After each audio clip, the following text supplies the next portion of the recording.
with Phil stumbling drunkenly out of his bed, preparing in his head all the things he's wanted to be said. 90 minutes for Phil to fill with so much time to kill. He promised Char that all he does instead is beg and shill. The stream's online and straight away begins to wane, but all is fine as long as Char's benign and doesn't step out of line. His content's immature for all to enjoy, fresh manure, but I feel sure he ran through to feel so insecure. The money earned from yesterday was withdrawn and long gone, as Phil's spending impulse is always set to stay on. His support is also slow and stays so low and fails to grow. You never know, the show may turn into an easy bingo. Most victims across the board we charge toward because the score can't be ignored. Just how much DSP makes us all feel so bored. To help us fight or sleep and try to keep alert to watch it creep, we play bingo while Phil will bitch on why his sheep are also cheap. While DSP is chasing green, we're seeing green across our screen as Phil's routine predictability rivals our soul machine. He's not in burping, leaning, ban. It matters not if Andrew fans chatters can't see if others make him feel less of a man. Takes a drink and slaps his leg before launching into a bike, pretending there for bills when truth is there to buy a wrestling JPEG. Talks about his shitty life of Claw's cat and fatty wife and all his strife will forgetting that tits done well and they were right. With drama he will react, but as an actor it's a fact as he rehearsed to be exact in how he felt he was attacked. Three streams nearly over and a win is in sight, with little white despite Phil's delight that tits were not light. We'll say alright, it is okay, and now it's time for Phil to play, but first he'll say that tits will help from being off the other day, and with those words we win again. It's never if but always when the game is won, and thanks to that we made it to the very end.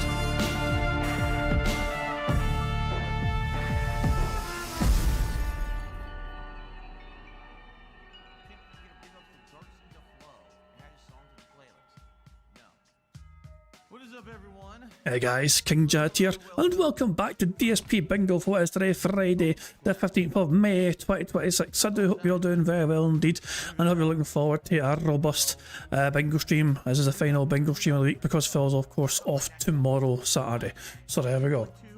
The bad man is in the stream and he's very pleased because new emote.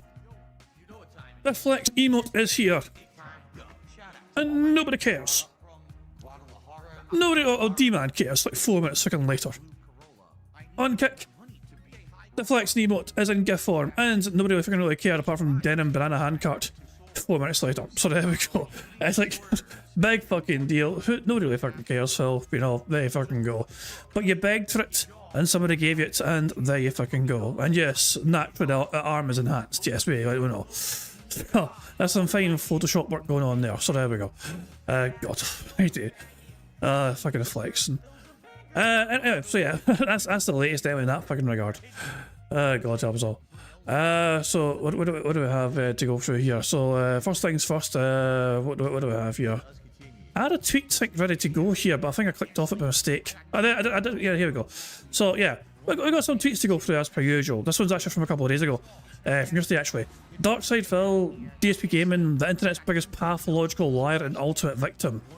Let's hear him explain the cost of these bags once more so you dents understand what they were worth. First video is original story. Apparently Phil has retconned the worth of the bags that were stolen from him when his fucking shopping cart appeared in that store one time. Remember Phil claimed that somebody stole his cart full of fucking shopping things before he could check them out. So Phil had to fucking re-shop them. You know, so he didn't lose any money, but he lost some reusable bags apparently. And apparently Phil has changed the story as to how much those reusable bags were worth. By the way, again, I gotta reiterate. Let me boost up the volume for this, and then we can see this retconning of history. 400% boosted volume. Let's see what Phil says. These are not brand new reusable shopping bags. These are not valuable. You know, you can buy these online for a few bucks. This is not like, oh my god, there's $200 of fucking bags in this cart or anything like that. It's nonsense. It's okay. I remember that. Yeah, Phil wasn't making a big song and dance about losing his reusable bags. Yes, I remember that. Nothing of any real value, right? So this is from Wednesday. Someone tipped $1.50, says, you didn't pay for your groceries yet, so how were you robbed? They stole all of my bags, my grocery bags, which were pretty high-end, expensive bags. I bought them off of Amazon. Some of them had the padding for refrigeration, and others were just really heavy-duty bags. No lie, like, probably those bags were like 40, 50 bucks value. What? Because I bring them in every time that I go shopping. And I what? have like 1, 2, 3, 4, I have 6 padded bags, each of which are worth like between probably like around $5 each. And then I had a whole bunch of the generic bags, which is probably around 20. Yeah, so it's like $50 of bags that were in the cart. What? And were, you know, they just stole the whole cart. So they took all my bags along with all the groceries that were in the cart. So I got robbed for about $50, and the grocery store probably got robbed for about $200 of groceries that I had in the cart. Let's go back to the original story. By the way, again, I gotta reiterate, these are not brand new reusable shopping bags. These are not valuable. You know, you can buy these online for a few bucks. This is not like, oh my god, there's $200 of fucking bags in this cart or anything like that. It's Oh, Jesus Christ, man, what the fuck? Why does he feel the need to fucking lie? Why does he feel the need to lie so fucking much to his audience? It doesn't make any fucking sense. Hey, Ramon Sanchez, how you doing, pal? I cannot believe he's fucking attempted to retcon this fucking the fucking stolen grocery bag story. Oh my fucking god. He's actually tried to fucking retcon the stolen grocery bag story. That is unbe-fucking-lievable.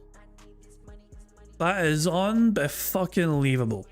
Anyway, that's Jesus fucking Christ, man. According to David Burnell, who is of course Phil's father, DSPsucks.com is in development. Currently online is band tracking and super chat tracking. Coming soon is multi-platform support, reports and goal tracking, prediction market, evidence dossier, wiki, user accounts, and even more fun. This is the website so far, you know. But it's a work in progress, as you can see, although you can track bands on here. So there you go. This has a whole section for tracking bands, whether it's on YouTube or whatever, you know what I mean. And it's also super chats tracking as well as tracks off Phil's super chats here, and even the goals. I believe this is a tracker of how much Phil is making recently on his streams here. In the last 7 days, it's been like this. In the last month, it's been like this. In the last 3 months, it's been like this, and so on and so on. With the 150 mark, of course, being what he wants and aims for. So there we go. In case you're wondering, the last, so when was this updated? So 5:15, so 4:15. So is this only counting like one stream or 2 streams? I wonder, or is this like multiple sections? No. I'll say it's like I'll try to wonder if this is tracking per day, because he has 2 streams per day, of course. You know, is it only counting the day streams? I'm wondering, because it is per day. There's a 12th, there's a 13th. There's the 14th, but it's not counting 2 streams, it's only counting the 1 stream. Your Monarch wants a soundboard, no fucking problem. Get fucking screwed! There you go. I have lost my soundboard privileges, sadly. You know, my soundboard ticket has expired, sadly. It is absolutely fucking tragic. Although I do have a full house ticket, remember, so I can use the full house ticket anytime between like now and like fucking the 20th or whatever. So there we go. Tragic. This website is new. It's a work in progress. DSPsucks.com is a work in progress website. So yeah, I mean, so if you're interested yourself, DSPsucks.com is a work in progress, and yeah, if you're interested, it is. So there we go. Prophet says, I still theorise he couldn't qualify for Ozempic and had Cat get it for him. Some people believe that. A lot of people are convinced he is definitely on Ozempic, you know.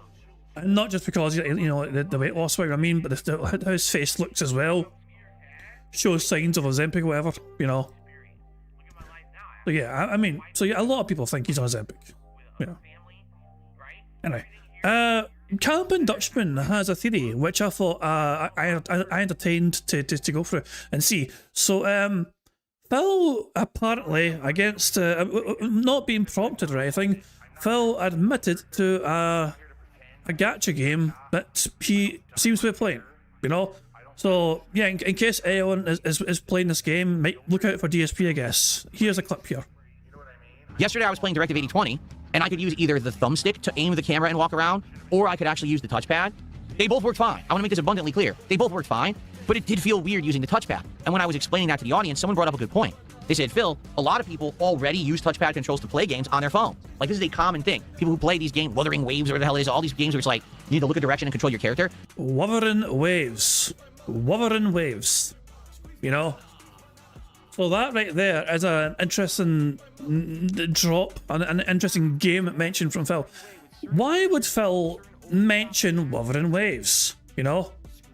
The only thing I can think of is that somebody in his chat mentioned the game itself. Well, he was like, because Phil referenced the chat there, mentioning that.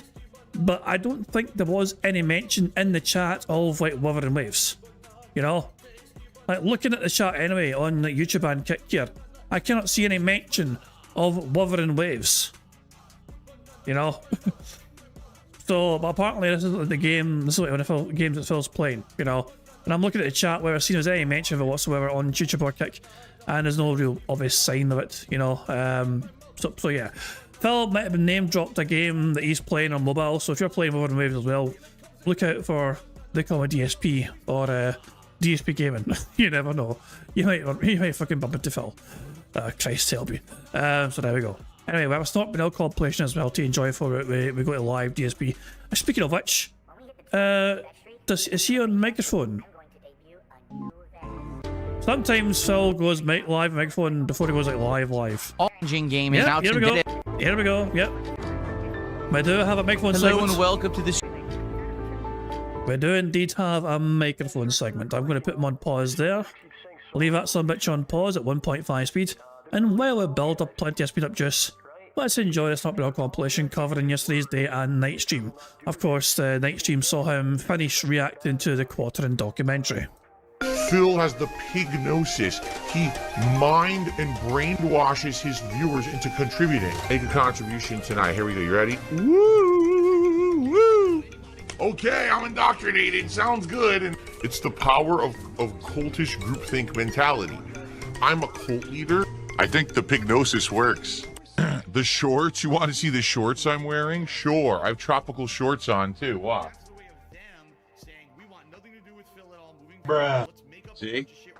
Bruh. I have tropical shorts. Bruh. Look at that. It's basically like waves and palm trees and stuff. So there you go.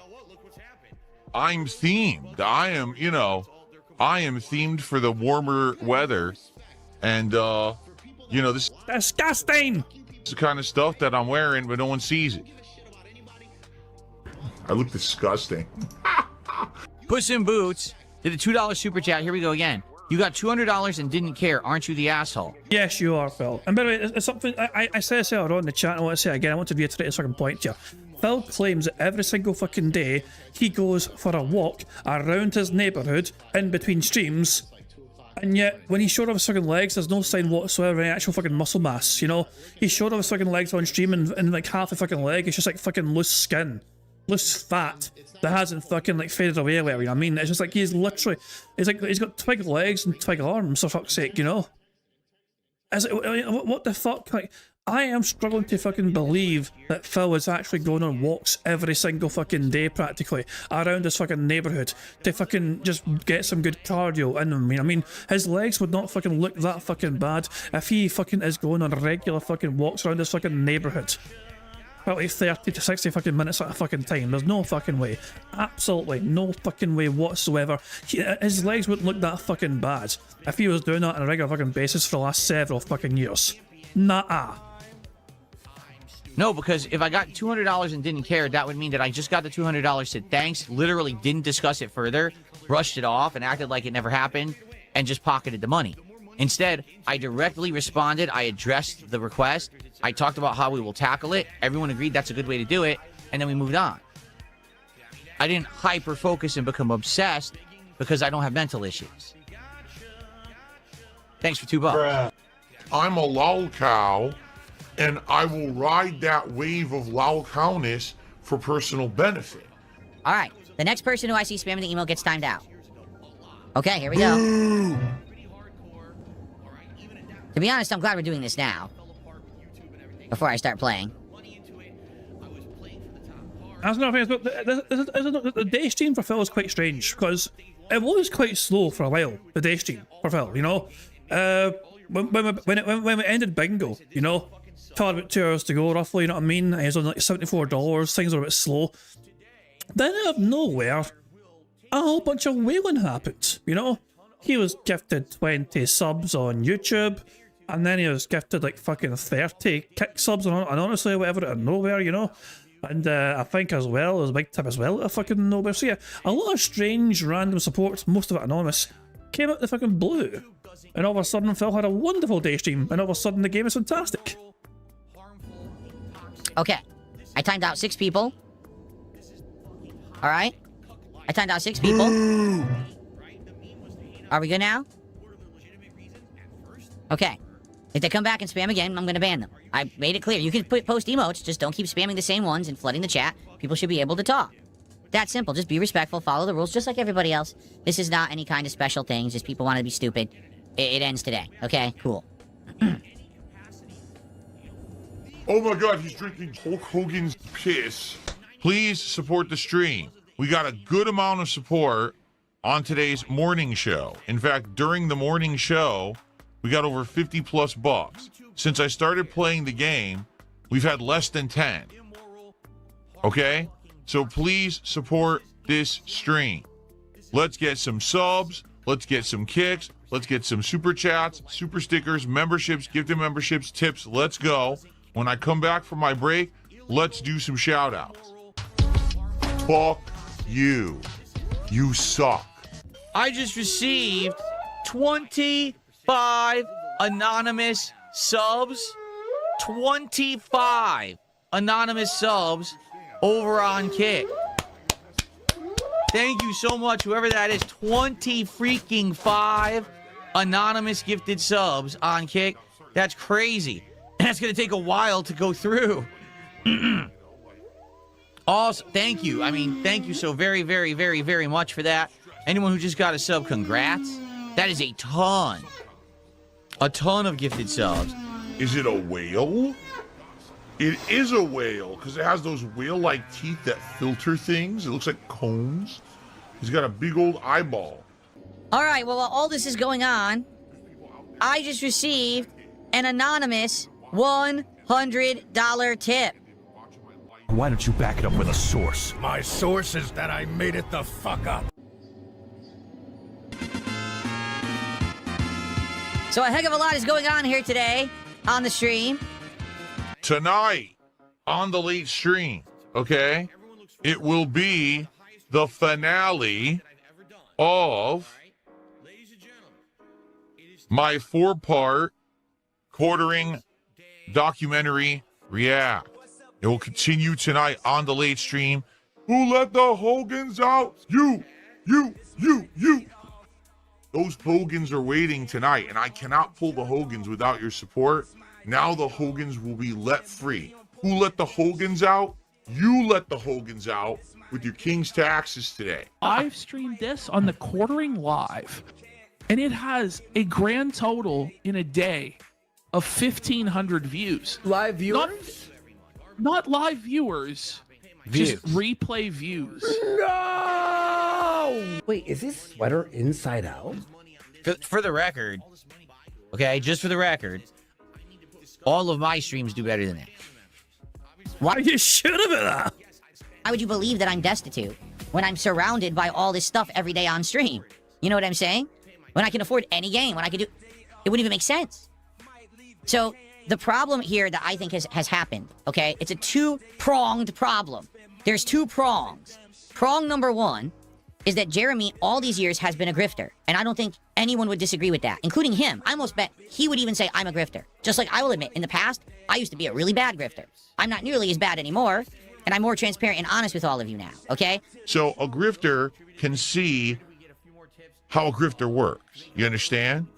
He's been a grifter his entire YouTube career, and he's been able to pull the fast one on everyone. But now he can't do it anymore because he's finally hit the point where it's like, but I don't get it. You're on Rumble making big bank. You're on YouTube making big bank. You've got this event going on, that event going on. You can afford this. You can afford that. You're doing this. You're doing that. How can you be destitute and need us to give you $14,000 to go on a trip? I'm guessing I'm going to owe the government 20 grand. Not even lying. Probably about $20,000. And that's because I didn't pay taxes all year, and I now have fees and interest and everything that's accrued on top of whatever the base amount was that I owed. The answer is you're not. You just don't want to spend any money. You want to keep it all for yourself and never reinvest your money into the business. Bruh. You want us to finance your entire business plus then some, so you can live a high life. That's like me, right? That's like me. Now would be a great time to grift some and say, hey everyone, if you like my React content, please support it tonight. Because you guys have now said you really liked this React to the quartering documentary. And No, it didn't happen though. Nobody wanted this, Phil. Nobody asked for this, but they said they didn't want it. You banned them, and you fucking demanded they fucking never ask for React things again if it fucking fails. Like you've managed to fucking basically squeeze about $600 odd worth of like contributions out of people over 4 streams. Well done, Phil. You made like 600 odd bucks maybe, you know, before fucking YouTube takes a cut anyway. Off of June the King's fucking hard work, while projecting the entire fucking time. you'd like to see me do more in the future. I'm down for that. But I need to know that it's worth my while and that you care. So tonight, you can engage and support this stream. Right now, we've got 1 tip from Flatman, and we got 2 super chats from 1 person earlier, and that's it. That's not very convincing. So if you like this content, let's get some super chats, let's get some super stickers, let's get some memberships, let's get some gifted memberships, let's get some kicks, let's get some subs, let's get some gifted subs, and for the love of everything holy, it's time for some tips. Let's go right now. Let's see some support for the reacting content that I put out for you in the last week, shall we? Okay, good stuff. Oh my god, he's drinking Hulk Hogan's sperm? Jeremy Hambley is a cuckold confirmed! His best friend Adam is a fucking bull that comes over to his house every fucking week and is plowing his wife. It turns out that Sky Roan was a vanilla gorilla all along. Over the coming days, the coverage He was extremely uncomfortable with that sort of fucking talk. of Mac and Cheese's post was reaching Jeremy and bringing even more interest towards him and his shortcomings. Mac and Cheese and the casino were celebrating with a victory lap. Please engage and support the stream. Give the stream a like the stream archive, leave comments on it, and please tonight support the stream. All right? I want to know that it's worth my while. Like I've said, I have had big success recently with all of my gameplay content and my podcasting. All right? This has been a departure for me to go back to this kind of content. Well, you're not worth $300 per day. I mean, I think it's incredible that you think you are worth $300 per day. You're not. But you seem to believe you are. And the fact of the fucking matter is, Phil, that wouldn't it be more beneficial? I think you're looking at things wrong, Phil. You shouldn't fucking judge the value of your content based on how much money you're given. You should base the value of your content based on how many people are giving you money. Wouldn't you rather have like fucking 50 people give you $1 each than have one person drop 500? You know, and everyone else complain about how bored they are? Shit, one person would have given you far fucking more, you know what I mean? But 50 fucking people right there are willing to give you the fucking money because they enjoy what you're fucking doing. It's not 50 is not 500, but 50 people enjoying it is better than one person enjoying it, surely. Wouldn't that not be a better metric to use, Phil? And if you like it, I want to know that you do. I need to know that you do. Please support it tonight. And this will weigh heavily on my conscience on if I'll do more of this in the future. Okay, grift mode off. Let's continue. That's the grift. For sure, 100%. That's the grift right there. What ends up happening is they go from the content farmers that people like to martyrs. Because now they can stand on the hill of free speech. We were just doing what everyone else does. I don't understand why everyone else can make drama content and we can't. So why on earth are we going to be attacked for it? It's not fair. It's not right. You shouldn't be able to flag channels. You shouldn't be able to take people down for it, right? And the thing is, it's like I've said, an eye for an eye doesn't work because at the end of the day, everyone ends up blind, right? One of the unspoken things that YouTube content creators who react or do drama content will never really publicly talk about is the fact that they'll all talk shit about each other in a circle endlessly as long as it makes them money, but they're never actually going to go after anyone. Like, for example, no one's going to say, I hate you and I'm going to go try to beat you up in real life. That's never going to happen. Maybe there'll be a stupid boxing match that makes them big money, but why would you just go beat someone up? That doesn't actually fit the narrative of what you're trying to do. Tell us you're a fucking good buddy, Ethan Ralph. People went to fucking Portugal and beat the snot out of him. You're trying to have an endless cycle of drama so everyone can make money and benefit. That's the game. in a lot of ways, the ultimate suckers of this kind of content are the viewers. Because in reality, do you really think that any of these people really hate each other? No, they don't. They're just doing this to make money. If there was no money in it, they wouldn't give a shit. If they weren't making hand over fist money making fun of the quartering, they would never have brought up his name. And if they all of a sudden stopped making money on him, they would move on to somebody else who would make them more. That's how they operate.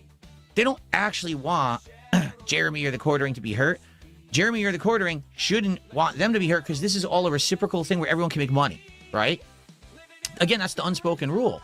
So what they're hoping is either he's never going to do anything, in which case we win because we can just keep making fun of him, or he will take action.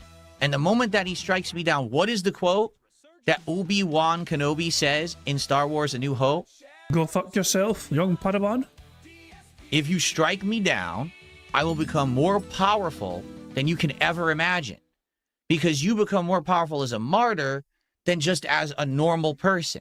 And therefore, if he does the thing he's claiming he's going to do, it's just going to help them more. Okay? Shut the fuck Seriously. up! Toxic toilet juice now says, you watching videos for Snort Brunel? No, I don't watch videos from fucking detractors, you dumb fucking mouth-drooling idiot. Shut the fuck up and enjoy your band. What a fucking idiot. So this shows your entire history of the existence of your channel, of any report that's been associated with it. Okay. There's also an ability to withdraw reports. But if you withdraw the report, would that withdraw the consequence of the report? Like, let's say, for example, someone flags someone for harassment and cyberbullying, and YouTube reviews it and says, yeah, that video actually did violate our terms of service, hit him with a community strike. Well, now you can just withdraw your request. Yeah. So maybe that's the case. Maybe you submit, oh, they got hit with the consequence. I'll just withdraw the request and now show, oh, look, my queue's empty. Right? This is very interesting. Hold on.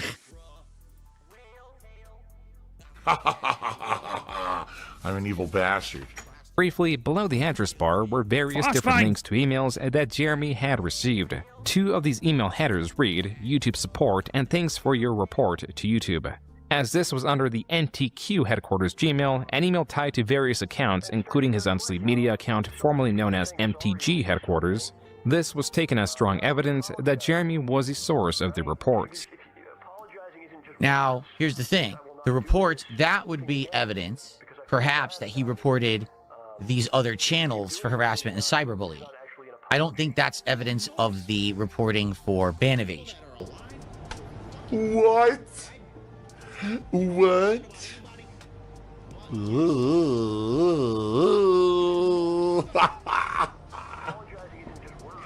Bruh. It's weird, but I don't really connect with people in real life. Like, even my wife, I don't really care.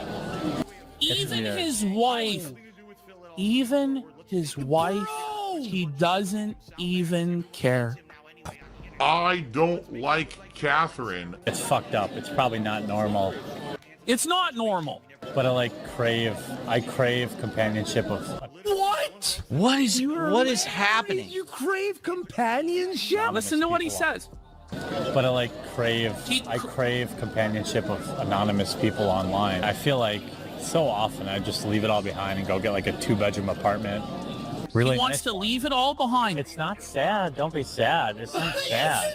It is really sad. It's one of the saddest clips I've ever seen. It's not like I'm some midlife crisis miserable dude who's like, man, I hate it. I really back myself into a corner. I hate everything I'm doing, and I'm just stuck doing it. We don't know if Jeremy made a call. We don't know if someone else did something, but it ain't good. No matter who's doing it, it ain't good. It's bad for everyone. We need YouTube to work. We need YouTube to be a safe place to create content, not that out of whim someone can abuse the system and start taking down channels. Okay? All right, guys. Thank you so very much for a great stream. Let's see here on the kick side of things.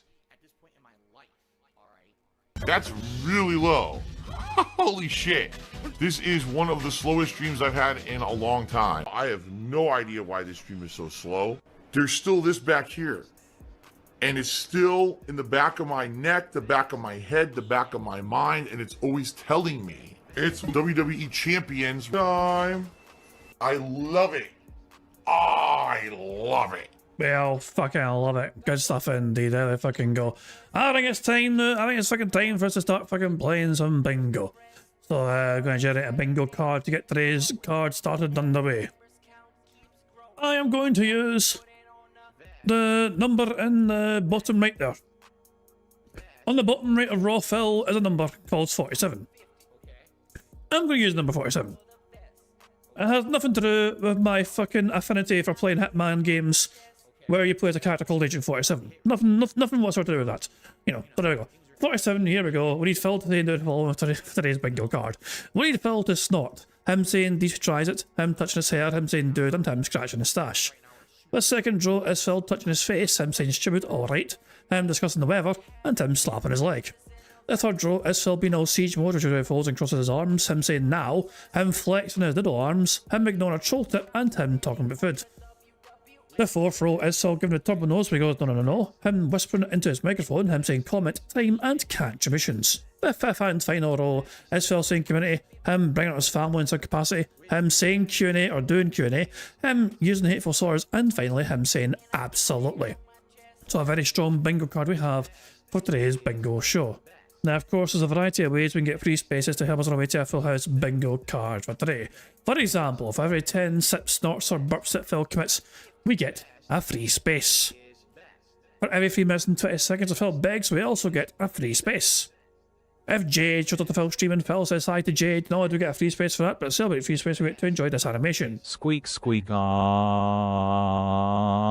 a free space. If Satan shows up to Phil streams, and Phil says hi to his good buddy Satan, not only do we get a free space for that, but to celebrate free space for that, we get to enjoy this animation.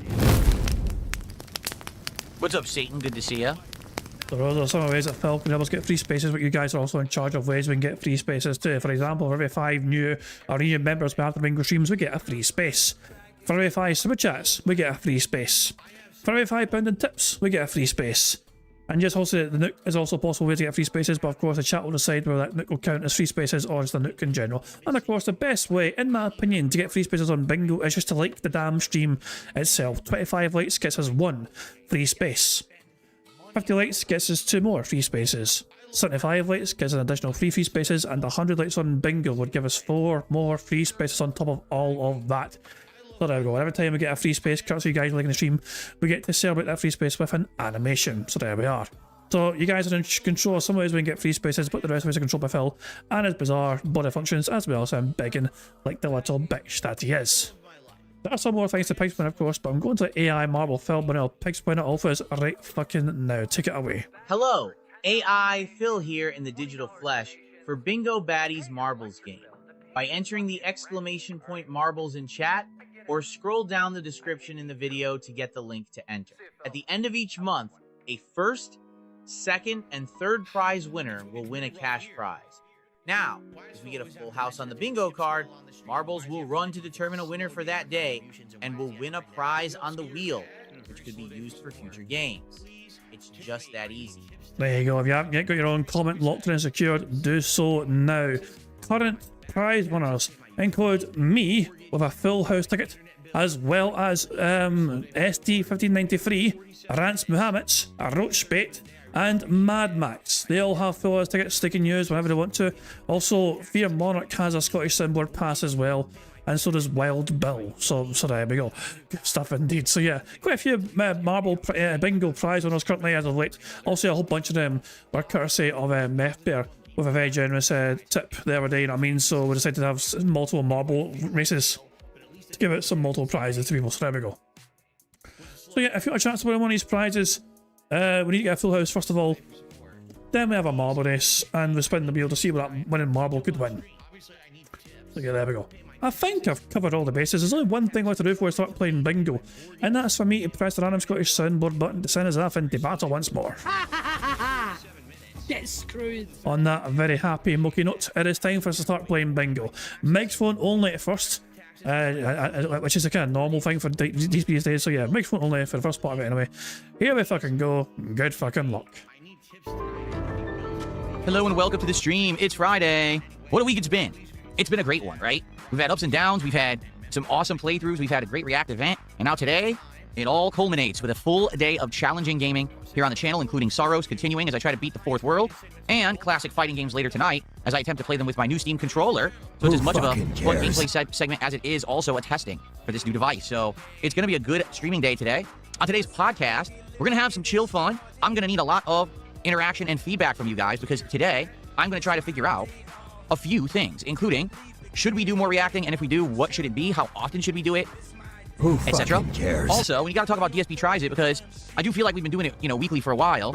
And right now, I really don't know what I want to do for next week. Honestly, I'm thinking maybe it's a skip week. Maybe we purposefully skip DSP Tries It for a week so that we can come back with renewed interest later on this month. I don't know.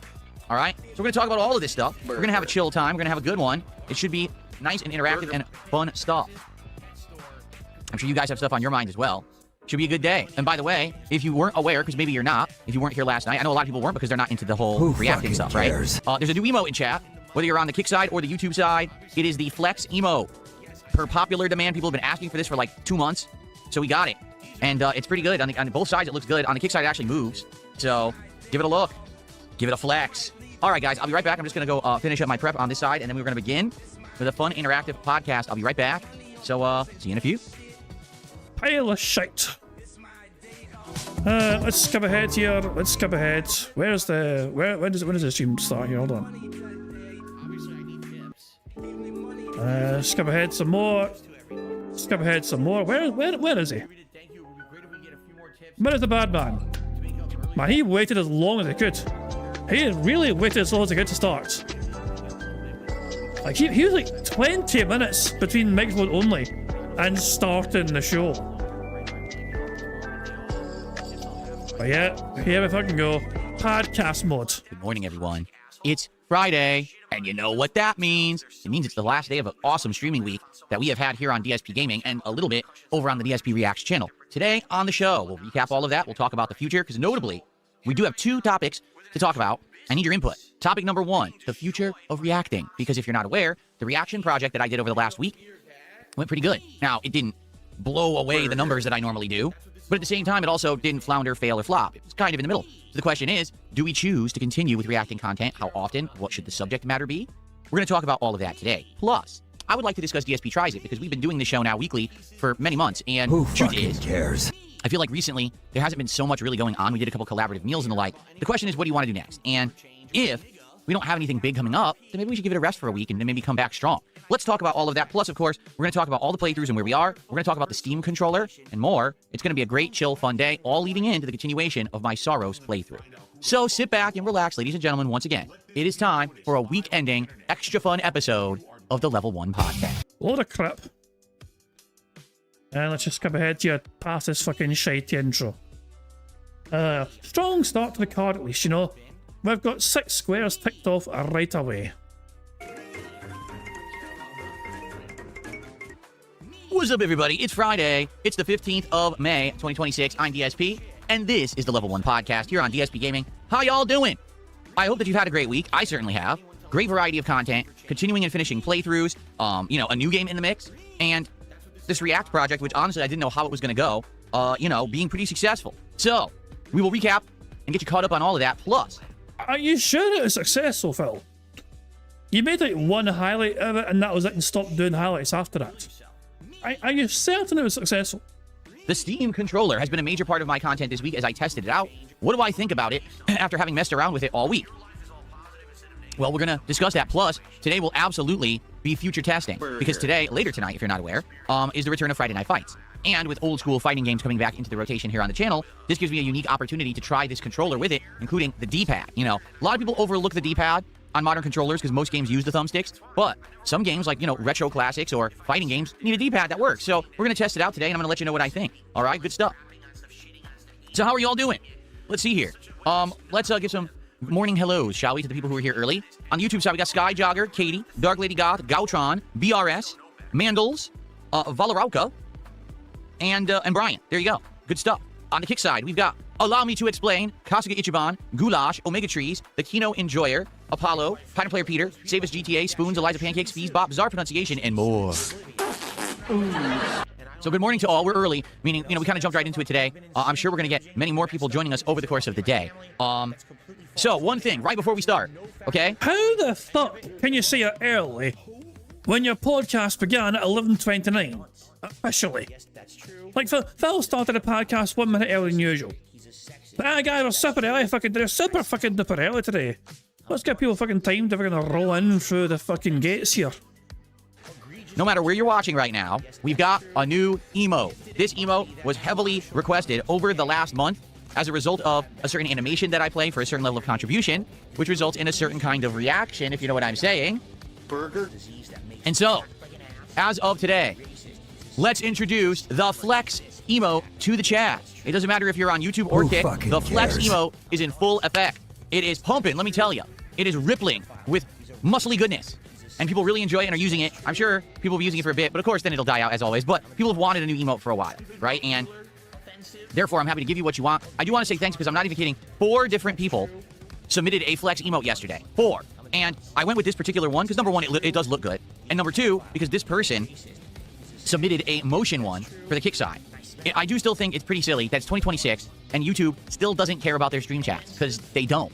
YouTube, years ago, okay, we're talking like 2021, 2022, promised that they were going to redo the stream chat so that there would be better moderation tools, equal kind of fun mechanics like there are on other sites, etc. Notably, we're talking about doing channel points. They were talking about doing motion emotes. They never implemented any of that. They literally just floundered, flopped, failed, and never cared. YouTube. I mean, there are channel points to a certain degree. Like you have your top chatters in your chat, and they get more points based on how interactive they are with the fucking stream. They got a wee crown next to their fucking name. YouTube has this very bad pattern of over-promising and under-delivering, or half-assing it, throwing something out there that doesn't really work, and then saying, okay, we're done. And that's exactly what they did. So, sadly, with YouTube chat, all I can do is give you guys these solid emotes. Now, there are motion emotes in YouTube chat, but they're called super stickers, and they're only ever working in the chat from a pre-selected menu that YouTube creates. They don't allow creators to make motion emotes of their own choosing. I can't make my own super sticker. I wish I could. We don't have that capability. Burger. Now, on the Kick side, they literally just stole the source code from Twitch chat. I'm not even exaggerating. What they did is they basically reverse engineered Twitch chat to run exactly the same, and they copy pasted it. So that's why we have this crazy stuff going on in Kick chat at all times. Motion, emote, channel point system works. It's all there. You know what I mean? It's ridiculous, but literally what they did. They literally just copied. And so that's why it's so much sillier and more fun over on the Kick side. But hey, everyone got the new emote. All right. So I hope that you all enjoy. If you're a member on the YouTube side or if you're a sub on the Kick side, you get the cool emotes. So I hope that you are enjoying the Flex emote this morning. Definitely people on the Kick side are using it like crazy, while on the YouTube side, no one used it since I mentioned it. I'm serious. YouTube chat's very slow today for some reason. The Kick side... That's actually a fucking lie. That is a fabrication right there. Very active. Thank you, Snore Flicker, for 4 months as a member over on the YouTube side. I appreciate that very, very much. And we actually got first tip of the day. And this person tipped $1.50 and says, if you could go back in time and change the direction of any content, would you? What would you change? For example, would you not interact with the casino or side-scrollers? In hindsight, good luck to you today. In truth, I don't think about this kind of stuff. I don't. The reason is you can't change the past. It's a hypothetical situation, you fucking moron. You're still in mission 1. Oh my fucking god, ye of little imagination. Oh, for fuck's sake. Jesus, man. This is why he's so shite at Minecraft. He lacks the imagination. So if you sit around dwelling on things that you've done, acting like, oh my god, I should have never done this or that, you're basically doing it wrong, all right? All I know is this. Right now, I am happy. My content is doing well, right? Everything is good. So all I can say is, even though, yes, I'm sure that I could have done some things better and I'm not perfect, hey, I got to where I wanted to get, so we're good, right? It doesn't matter about the things in the past. All that matters is the present and the future, right? It is very important to fucking look back at things you've done in your past, especially if you've done things wrong in your fucking past, so you can learn from your mistakes, so you don't repeat those mistakes in the future. Unlike DSP, who got into massive credit card debt, swore he'd fucking never do it again, then did it again, and had to declare bankruptcy. There you go. So don't worry about that stuff, right? I'm not even thinking about it. We're going, everything that I did was for a reason. Everything was calculated and planned, and although some things don't all go according to plan, you get to where you're going, and I'm here, and I'm good, man. Siri, you have to be a member to use emotes. Yes, you do. The only emotes you can use are the global ones that everyone can use. But if you become a member of the channel, then you have access to all of my emotes. And for the record, on the YouTube side, I have an insane amount of emotes. I have, oh my god, let's see, 38. I think I have 38 different emotes because of the tremendous amount of subs that I have had over the years as a result of, let's be honest, the abusable system where you can buy emotes on YouTube for insanely cheap, which they never fixed. It's absolutely ridiculous that you can use a VPN to pretend like you're from Argentina or somewhere like that, and you can buy a sub that's supposed to be $3.99 USD, and you can get it for like 2 cents USD. So people came in here buying thousands of them, flooding the channel, and that allowed me to unlock an insane amount of emote slots for the channel. On the kick side, I still have a good amount, though. I forget how many I have on the kick side. A ton. I know I have a ton of emotes on the kick side, too. So, good stuff. Okay, so we have many topics to talk about today. Okay, so what should we talk about? Well, Siri just became a member. Thank you, Siri. That actually is a new membership. Cares? I appreciate that. We can count that one towards our support for today. Thank you for joining. And now enjoy the emote. You can now use the flex emote and many others. Many others. Okay. So where to begin? Because it's been a fun week, right?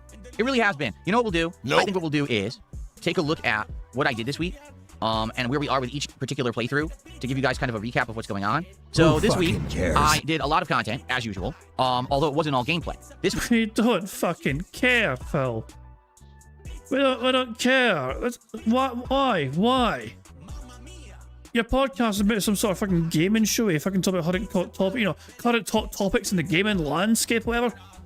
Instead, it's all about, yeah, let's just talk about me and the things that I've done this week and just recap. In case you guys didn't show up at all week, here's what I did all fucking week long. On Monday, we talked about me. On Tuesday, we talked some more about me. On Wednesday, you'll never guess what? We talked about me some more, just for a change of fucking pace. This week, we were continuing with the special React event over on DSP Reacts for the Quartering documentary by Junie King. So we will talk about that in a sec. But as for what did I do on this channel? Well, we continued on with the Pokemon Fire Red playthrough. We took out the Elite Four, we became the Pokemon champion, and we unlocked the post-game. So the post-game in Fire Red is the Sevi Islands, which is seven different islands with dungeons and new Pokemon to catch on them. Plus, apparently 2 other unique locations where you can fight and catch legendary Pokemon, okay? So we jumped into the Sevi Islands, had a couple of really great streams of that. Very great interaction and fun with the audience when I played this, that game. I don't know how much longer we have in it, to be honest with you. Doing this post-game, I'm having a good time. We actually, last stream, we caught like 7 new Pokemon. It was awesome to keep just catching new Pokemon nonstop. But I'm not really sure how much longer, it's going to last. Maybe a couple more streams, maybe not. What I'll say is this. I know you guys love Pokemon, okay? I mean, you come by every time I play Pokemon and you hang out and you support the streams. So, what we'll probably do is this. Let's do the post-game content in Fire Red. It could last another week, 2 weeks, who knows? Once we're done with it, then we sit down and we determine what do you want to do next. Do we want to take a break from Pokemon in general? Or do we want to jump into another Pokemon game, of which we have 2 options? We have Pokopia, which is this hybrid between Pokemon, Animal Crossing, Dragon Quest Builders, and more. Or we could jump into the multiplayer dual-focused Pokemon Champions, which I did try one night, and honestly, I had a blast with it, despite the fact that I suck at it. But I think that's the kind of game that we can have a ton of fun with together, because you can help me to understand the weaknesses, the classes, build a good, well-rounded team, and take on people across the internet. I think it could work out well. So we could do either one, or we could hold off and not do any Pokemon for now and just kind of wait until later in the year. There is a rumor that later this year, they're likely going to be remastering another Pokemon game to release for, playing on the Switch too. So, we'll see. So let's continue with Pokemon Fire Red, get through the post-game, and then we'll make that determination, okay? Now, we continued on also with Sorrows, and this week, I did make some good progress in Sorrows, which I'm happy that I did, that I didn't get stuck. We did finally beat the 3rd world, which had taken forever for me to get through, and now we're in World 4. I'll be honest with everyone here. I like Sorrows, but I'm not in love with it. It is getting repetitive. Like, every world's exactly the same. Let's be honest. You go in, there's a ridiculous amount of enemies, you have to learn their attack patterns, you have to learn a new weapon, because every world seems to have a new weapon. Now we're using the crossbow. I think the crossbow is the best weapon in the game so far. And so you master the crossbow, you go through, you platform, you grab power-ups, you explore. It's very repetitive. It's a very, grindy formula. And you're going to have to at least do 2-3 runs through every world before you get to the point where you can really beat it, right? And then you just wash, rinse, repeat with some story elements in between, which is good that this one has a story and has other characters rather than Returnal, which was just the one character trying to figure out what was going on. So again, the graphics, they're good. The controls, they're good. But the game is insanely repetitive. You know what I mean? Like, everyone agrees it's not super original. It is Returnal 2, basically. I do think that there is an interest in the game for certain people, but I don't think that it's across the board. I'm definitely seeing some people saying they're bored of the game. Okay? So what we can do is play it again today, because it is today's major stream. Let's see how it goes and how it does. And if people like it and want to see it continue, we'll stick with it. But maybe it could be time that it slows down and we don't want to play it anymore. I don't know. It really depends on how many people show up, engage, and support. So let's see how Sorrows does today. Okay? We continued on with Mouse PI for Hire, and I'm happy to report we beat the game. Now, my final thoughts on Mouse PI, I'll summarize them very quickly here. The game is fun. The game is an original combination of old school FPS gameplay from the 1990s. Think games like Return to Castle Wolfenstein, Doom and its iterations, Duke Nukem 3D, even a little bit of Hexen thrown in there, that kind of gameplay, combined with exploration, puzzle solving, and really silly, cartoon design, and all of that smashed together with a noir detective storyline. So it is a mishmash of many different things, but it works. Like, no exaggeration, it actually works. It's fun. It's interesting. It feels unique. I haven't really played a game like this in a long time, so I absolutely loved it. My playthrough clocked in at around 20 hours. I didn't get everything in the game, but I did a lot. So it's a pretty good value for a game that's only $30 from an indie studio. It's well done. At least if you like old school style FPS games, you're going to like it. I will tell you that the game was kind of easy, and I had to up it to the Super Sleuth, which is the hardest level of difficulty to really get challenge out of it, and then enemies were hitting for tons of damage, bosses got a lot tougher. The final sequence of the game is very difficult. It reminds me of way back in the day when they would literally just outright throw endless waves of enemies at you infinitely until you survive. It was pretty crazy, but hey, it was a great ending, and I definitely think that it's a game that's worth you checking out. I do think that the mainstream news outlets, i.e. IGN, etc., treated it very poorly because they don't know what the hell they're doing. Their reviews are awful. The game is one of the most unique I've played, and as I said, when I beat it, this game will resonate with me, and I will remember it at the end of the year when I'm doing my Game of the Year awards. Whether it makes top 10 or not, I don't know, but man, it was one of the more interesting, unique playthroughs that I did, so I'm definitely going to be talking about it and remembering it come, year-end countdown time. All right? It's definitely worth a play. I think that you should check it out. Okay.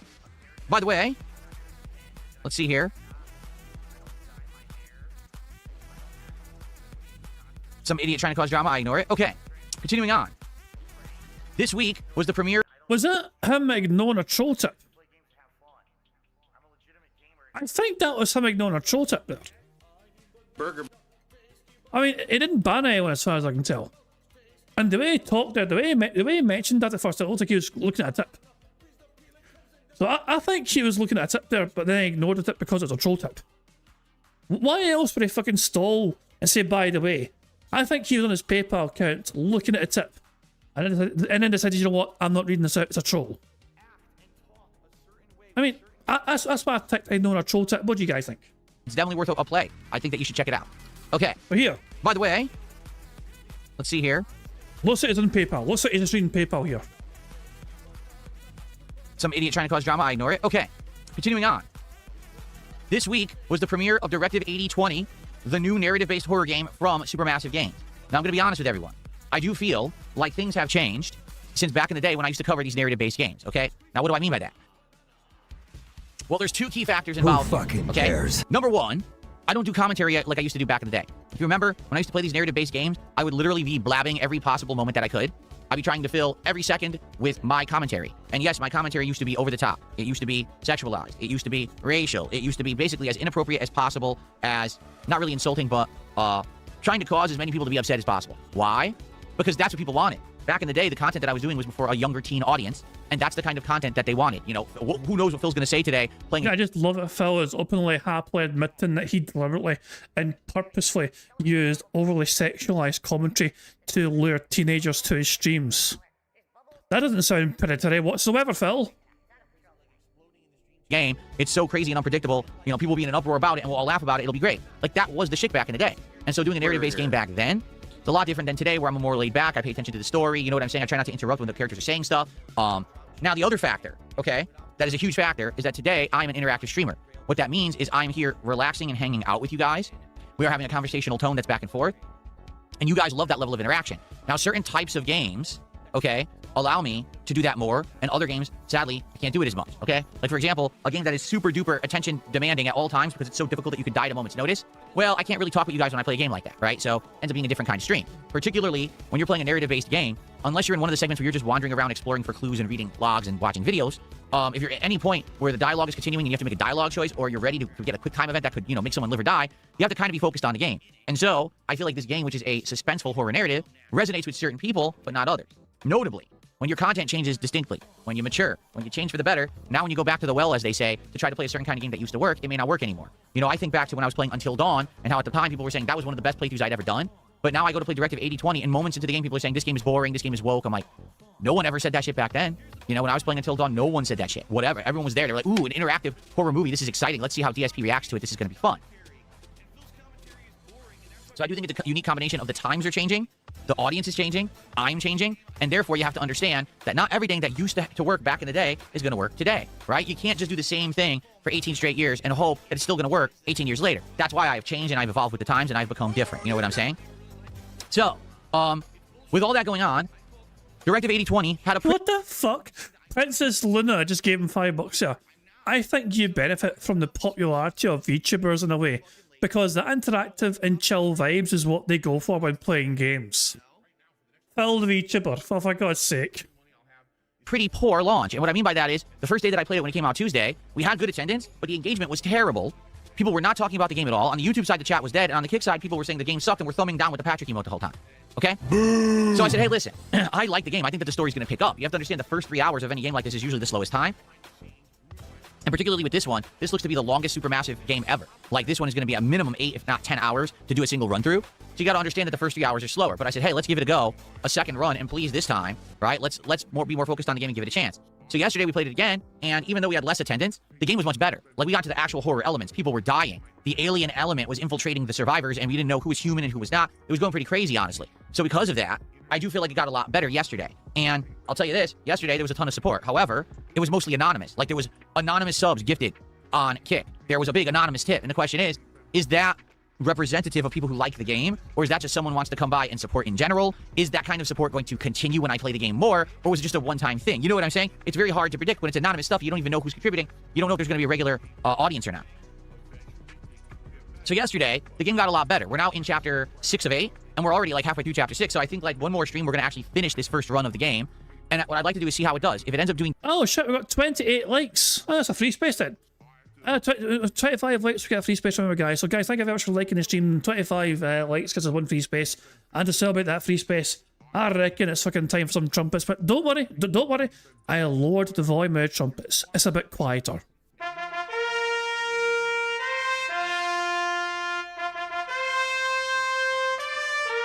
Is that too quiet? That sounds too quiet. Maybe I should make it louder. Is that a good level of trumpet? Are you guys happy with that level of trumpet noise, or do you think that's a good volume? Anyway, like max trumpets, and people are saying, "Thank God it's Lord Jesus." I mean, I don't know. Like, I was very conscious. I mean, when I do these streams, I also wear headphones, and I am hearing the trumpets as well. So if you guys think I'm not hearing it at my end and I'm not getting blasted by full trumpet, I do. I get the full extent.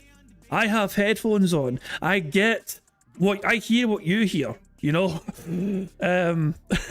But yeah, that is the trumpet's lowered in volume, so it's not as fucking, like, you know, ear shakingly loud anymore. So there we go. There we go. So there. But the common consensus, the general consensus is that people like the new volume being lowered to that rate. So there we go. I will keep it on that low rate. We have 2 free spaces so far, guys. Thank you very much for liking the stream. Let's crack on with Bingo. And by I am trying my best to pause and stall and slow down, because we are very close to catching up to Phil. We're only behind live DSP by like 7 or 8 minutes. So I am trying my best to purposely drag this out just in case we do catch up to the bad man. We're not that far behind. Decently that final stream, I would consider continuing on and maybe doing a second run where we do alternate choices. But hey, if this final stream isn't done, everyone just hates the game, then I'm not going to keep playing it. But I do want to do one run of it, okay? So that will continue next week. I do think it's good. I think I had a great time. Again, suspenseful survival horror. It is very reminiscent of the plotline of The Thing. If you ever saw that movie, either iteration, it's pretty much the same, except it's set in space. And there's a bigger cast of characters, and it's kind of interesting and more suspenseful in that way because you don't really know what's going on. There's definitely an underlying mystery or conspiracy that's not made abundantly clear. So you're always suspecting, gee, I wonder what's really going on here. And that's a good thing, okay? Okay, Princess Luna, thank you for a $5 super chat. Princess Luna says, I think you benefit from the popularity of VTubers in a way because that interactive and chill vibe is what they go for when they play a game. I think in general, okay, me being around for as long as I've been around, I think just that is kind of a curiosity for people. You know, they hear so many things about me, and they want to kind of come by and just investigate and say, who the hell really is DSP, this guy that's been around forever? And everyone talks junk about him, but I wonder what his streams are really like. So some people just come by on that curiosity alone. Then some people come by and genuinely see the vibe, that it's kind of cool and interactive and just kind of more laid back. Get the fuck out of me! The vibe! So whenever anyone shows up to your stream, that's the first thing they think of. Some rando turns up the DSP game and joins the fucking chat, and the first thing they see is a cool, communicative vibe. It's all laid back and chill as fuck in here. Jesus, nah, I need to hear that again. I need to hear that again. But I wonder what his streams are really like. So some people just come by on that curiosity alone. Then some people come by and genuinely see the vibe, that it's kind of cool and interactive and just kind of more laid back, right? It's not ultra serious all the time. Why don't you back it up with a source? My source is that I made it the fuck up. And they like that. This conversational tone of us going back and forth and having this conversation literally right now is refreshing, because a lot of people go to another streamer and they see that that streamer has such a fast-moving chat, or you know what I'm saying? Like, you can't go... Is it really conversational, though, when the other fucking person, if they say something you don't fucking like or agree with, you'll fucking then ban them and shut them down? It's only conversational if you allow the freedom of conversation. Otherwise, it's basically some sort of fucking... It's just some sort of fucking, like, you are dictating the conversation the entire time. How is there a conversation one person gets to decide what is being voiced on the stream? It's not a two-way street there, Phil. Go to a big stream and then get a level of interaction. You just can't. Like, how would that big streamer ever really interact with their audience when the stream is going flopping by at such an accelerated rate? Here you can actually hang out with me. Now, I don't know about VTubers. I've literally never watched a VTuber before, so I don't know really what their content is like. But you have, though, because you've actually commented on VTubers and you've criticised them for having annoying voices sometimes. Which is debatable, for sure. Some people don't enjoy how VTubers sound sometimes, certain ones anyway, you know. Which is, I'll say, debate. I mean, I'll say it's subjective, isn't it, you know? What I can tell you is, since I became an interactive streamer, this has just become so much better and more fun to do. Before that, it was like, I'm just making content for the sake of making content. I'm pumping out videos with commentary for people to watch and digest and me to make money on. Now it's like, hey, I get to hang out with people today. Shut the fuck up, Phil. No, I was there when you were fucking digging your heels into the fucking ground, telling your fucking audience on the King of Hate forums that they were fucking stupid as fuck when they asked you to adopt live streaming. You told them, no, I don't want to live stream. I want to keep making my on-demand content on YouTube. Because YouTube works for me. I know better than you do. So how fucking dare you tell me to live stream when I don't want to live stream? It was only when the adpocalypse happened and then money came crashing down and my fucking money came crashing down that you fucking decided, oh shit, I have to do something here because I'm not making as fucking much money as I used to. What can I fucking do, said Phil Bonnell, when the money dried up massively thanks to YouTube not fucking paying him as much as usual? Oh, I know, said Phil. I will start live streaming the idea that my audience had months and months and months ago that I told them they were stupid for suggesting for. I was there when you were given the idea originally and you told them to shut the fuck up and know their place. You only fucking went to live streaming as a last fucking resort when you had no choice but to go there and beg live instead of fucking making a mission of my money with on-demand content. Have a cool time, we get to talk games, we get to have fun, and hey, the fact that I get to make a living doing that is amazing, and I'm so grateful for it, because how many people get to have fun all day and make a living doing it? Nah, man. You don't fucking know you're having fun all fucking day, I'll tell you that much. You look fucking miserable as fuck falling asleep on stream. And the support is slow, then oh by god. You're certainly not having fun when support's slow, Phil. And I'm aware of that, and that's why I'm so grateful to all of you for allowing me to do this, okay? But yeah, that whole laid-back, interactive, chill vibe is what I'm all about today. Now, like I said, not every stream can you do that, depending on the game and the subject matter, but when I get to do it, I love it, okay? So that is what we did this week, gameplay-wise, and so where are we with each playthrough? Well, Pokemon Fire Red, we're gonna finish soon. Probably another week to 2 weeks, we're done with it, and then we'll determine what we do next. Saros, we're in World 4 of 9, but today we likely will beat World 4 and see World 5, so we'll be more than past the halfway point. However, I don't know if people are gonna want me to continue with Saros, as it is becoming a very grindy, repetitive game, so we'll have to see what happens with that. Thank you, Zach. I'll shut that out in a second. In regards to Mouse PI for Hire, we're done. That playthrough is complete. You can enjoy it at your on-demand leisure. And then, obviously, Directive 8020. Yes, I'm going to keep going on with that. Only one more stream. We're going to wrap that up, and then we'll see if we want to do more extra streams of it. Now, Friday Night Fights. We brought this back last week, the classics. It wasn't super duper successful in regards to the content because it was hard to find people. When I tried to play Marvel vs. Capcom 2, it was a disaster. The game is just a laggy mess, and the people who play it suck. They're just laggy scrubs. I really don't even think there's a point to playing it moving forward because it's just an awful mess. When it came to the other games, I had fun playing them, but it's super hard to find people to play. You know, like I like Third Strike, but the people I'm finding, they're laggy. I like Super Turbo, but I can barely find anyone to play it. I did play a few matches of Alpha 3. That was pretty decently fun. I think tonight, we'll decide, do you want me to play Street Fighter 3, a version of Super Turbo, Alpha 3, or Capcom vs. SNK 2? CVS 2 is in its own collection, and therefore might have a bigger player base. And I was playing it at a pretty high level last year when I played it, but now I've been a year... Well, no one in your kick chat can talk because of spamming the flex emote. Are you going to ban people for spamming the flex emote? removed from it. Likely I'm going to be very, very, rusty. So it's going to be tougher because I've got the people who are playing, have been playing it nonstop, are going to whoop my ass because I haven't played it in so long. But what are you going to do, right? So we'll see tonight what you want to play. We'll go from there. And yes, I would like to keep that in the rotation as long as people will show up and engage and support with the classics. I'm down to play them. And by the way, they're just way more fun to play for me than Street Fighter 6. They just are. Now tonight, I'll be testing the Steam controller with fighting games. That'll be an interesting test. You know, is this D-pad good enough to play fighters on? Can you use this trackpad with your thumb to control fighting games? I'm going to say probably not. But I'd like to try and see if you can do stuff on there, right? You know, how about the buttons? Because the buttons are very close together. Is that going to be a factor? How responsive are these shoulder buttons? So I'm going to do a big testing of that tonight as we play Street Fighter. That'll be fun to see how that works out. Okay. Just follow. There we go.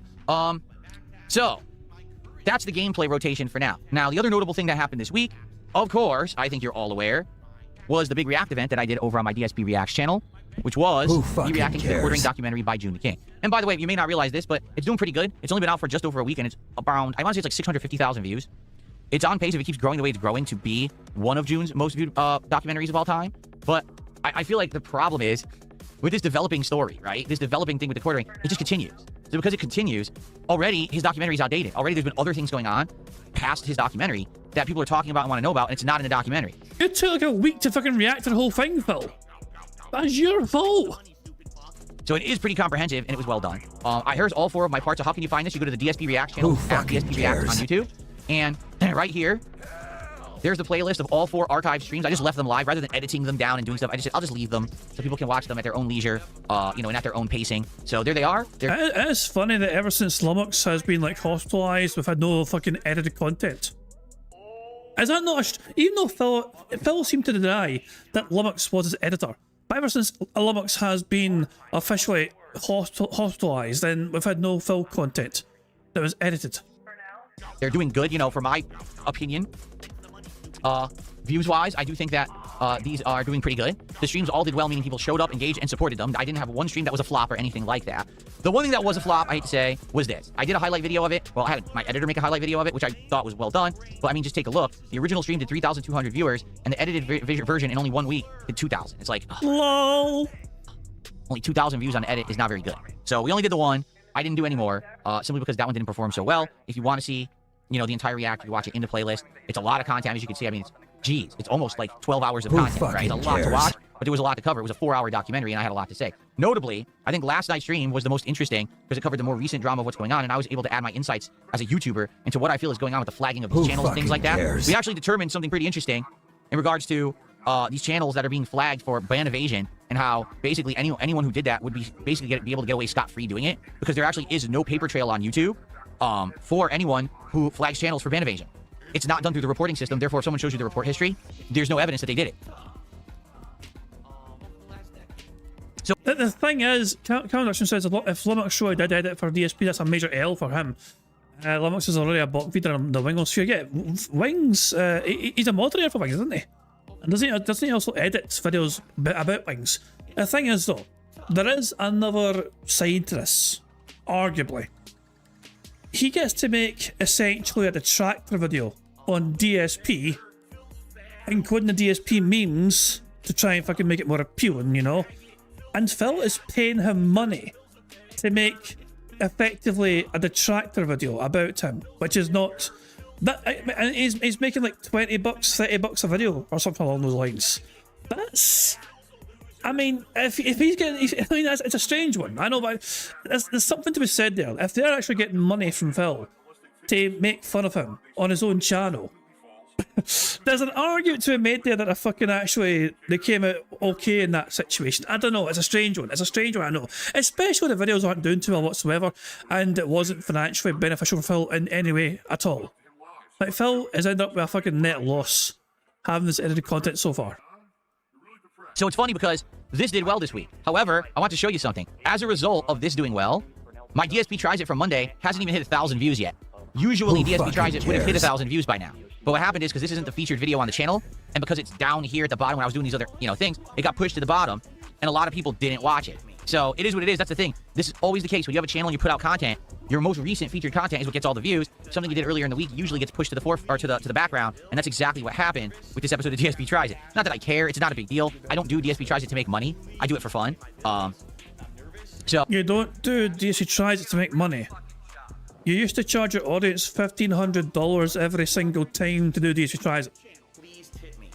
Oh, you know, it is what it is, but I hope that you guys will watch and enjoy the series now that it is all fully there. Now, as a result of this series doing pretty well, this was an experiment. Keep in mind, I hadn't done a long-form react in a year and a half. The last one I did was at like the end of 2024, and that one legit flopped. Like, people did not care about it. They didn't show up or support it. They were bored with it. So I gave it a big break. I said, let's not do these anymore, right? And let's come back when there's a reason. This was definitely the reason. You know, how popular this topic is, the fact that I added unique insight to it because I'm involved with it. You're not fucking involved! What do you mean you're involved with? How in the fuck are you involved in the quarter drama?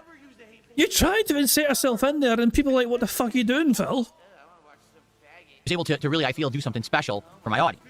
Now, there is desire to see me do more.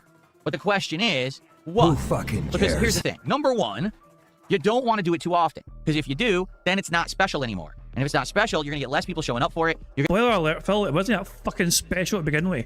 You fucking idiot. You're going to get less people caring about it, you know? This worked because I'd done one in a year and a half. So, good, right? But I don't want to do it too often, because then people will say, oh, he just does this all the time. It's not that interesting anymore. You know what I'm saying? I agree. I feel like if I did these once a week, or if this was an ongoing thing that I always did and alternated with gameplay, yeah, I'd get more of a regular audience for it, but people wouldn't really care as much anymore. You know, this was a special occasion. So the question is, if you guys liked it enough, which it sounds like you did, and you wanted to see me do more of it, right? What would you like to see? Do you only want to see me do reactions to these big documentaries that are more drama-focused? Or would you like to see me react to more generalized content? For example, the video essay has absolutely exploded in popularity and commonality on YouTube in the last 2 years. Tons of channels that do video essays have blown up and gotten a lot of attention, and therefore the video essay has just become, in general, a more refined piece of content on YouTube.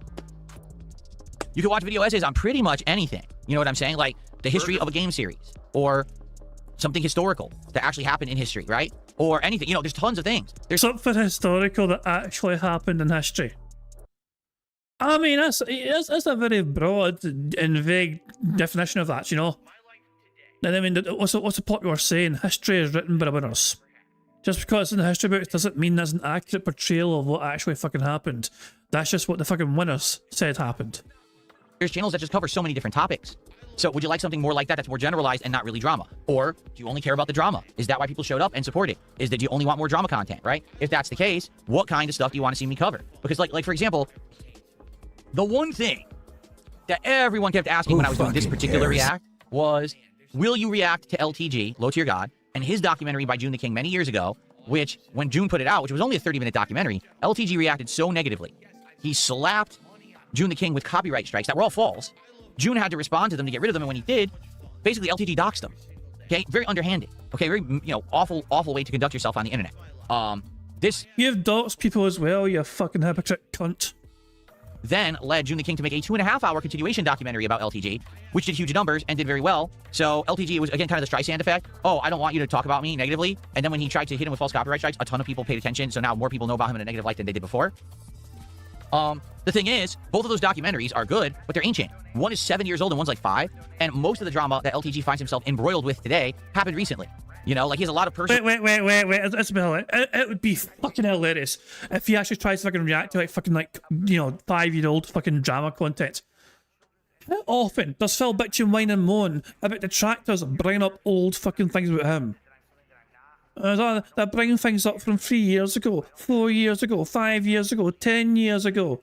Like, he gets pissed off like crazy when he gets reminded of the bad things he did years and years and years ago. Meanwhile, he wants to fucking react to a 7-year-old fucking detractor video on LTG and make money off of that.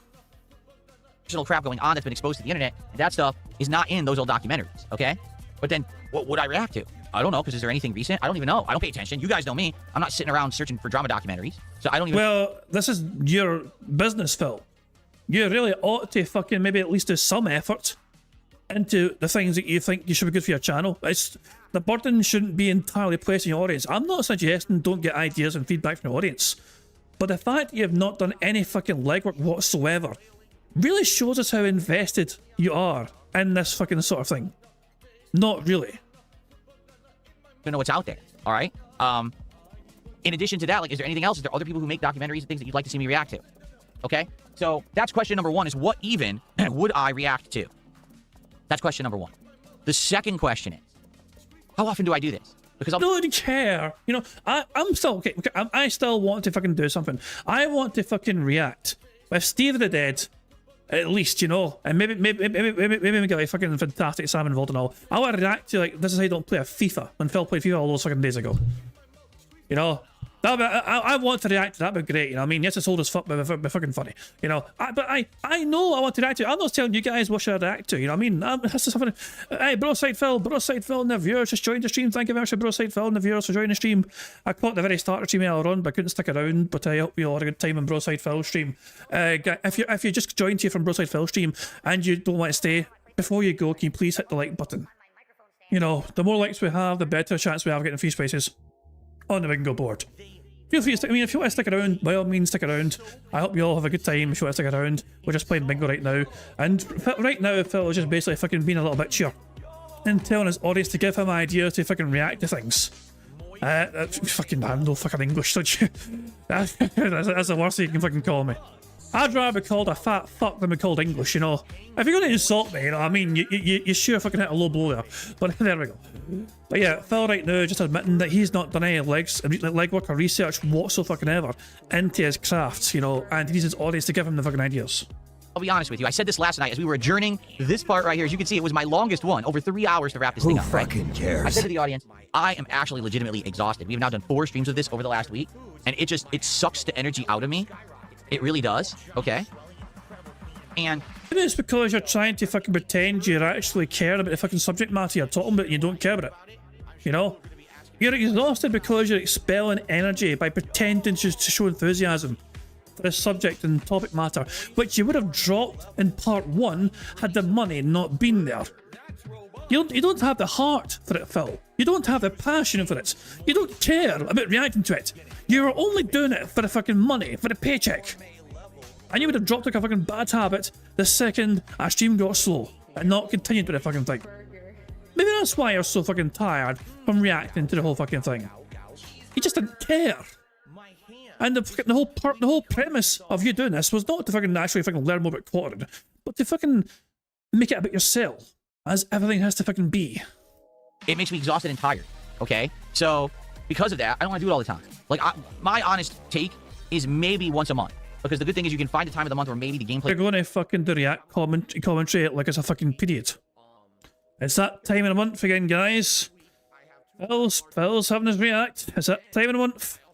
Is slowing down a bit and you have a little bit of opening in the schedule. So that way I can maybe do a few different streams that week that will allow me to balance with my other content. And that way it's not like, oh, I'm taking away from everything else, right? Like, for example, Koopaloo says, well, most streamers do it in one stream. Yes.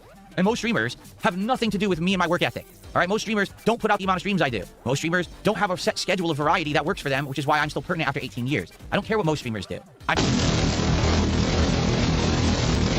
different from most streamers, and that's why I'm successful, okay? Seriously, if I just sat here and reacted to the entire documentary in one sitting, it would suck because I'd be tired as shit and not care about it. And on top of that, everyone would be upset that I didn't do any gameplay because that's what I'm known for. So we could stop trying to say dumb shit like Phil's not like other streamers. No shit, that's why I'm still here. That's why I'm who I am and I'm successful. Or else I wouldn't be here. I would have been, you know, irrelevant years and years ago, so we can stop with that bullshit. Because that's all it is, it's bullshit, okay? He didn't like that. He didn't like being reminded that most content creators got for the whole documentary in one fucking go. That really got to him, that. That really rubbed him the wrong fucking way there.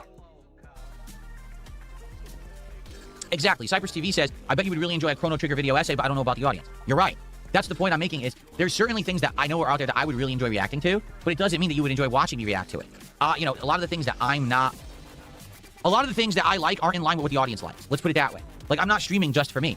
I'm streaming for an audience to entertain them. So the audience enjoys themselves and then reciprocates with viewership, engagement, and support. So I can make a living doing it. You know? This in particular was a hot topic. It was pertinent. I was able to add a lot of stuff to see me react to this stuff for the first time that I didn't know about, but a lot of people enjoy. So I'm happy I did it. I mean, hell, I even had the same hat. Look, I even had the same... You wore it for like fucking 10 minutes and then it got too hot for you to get off.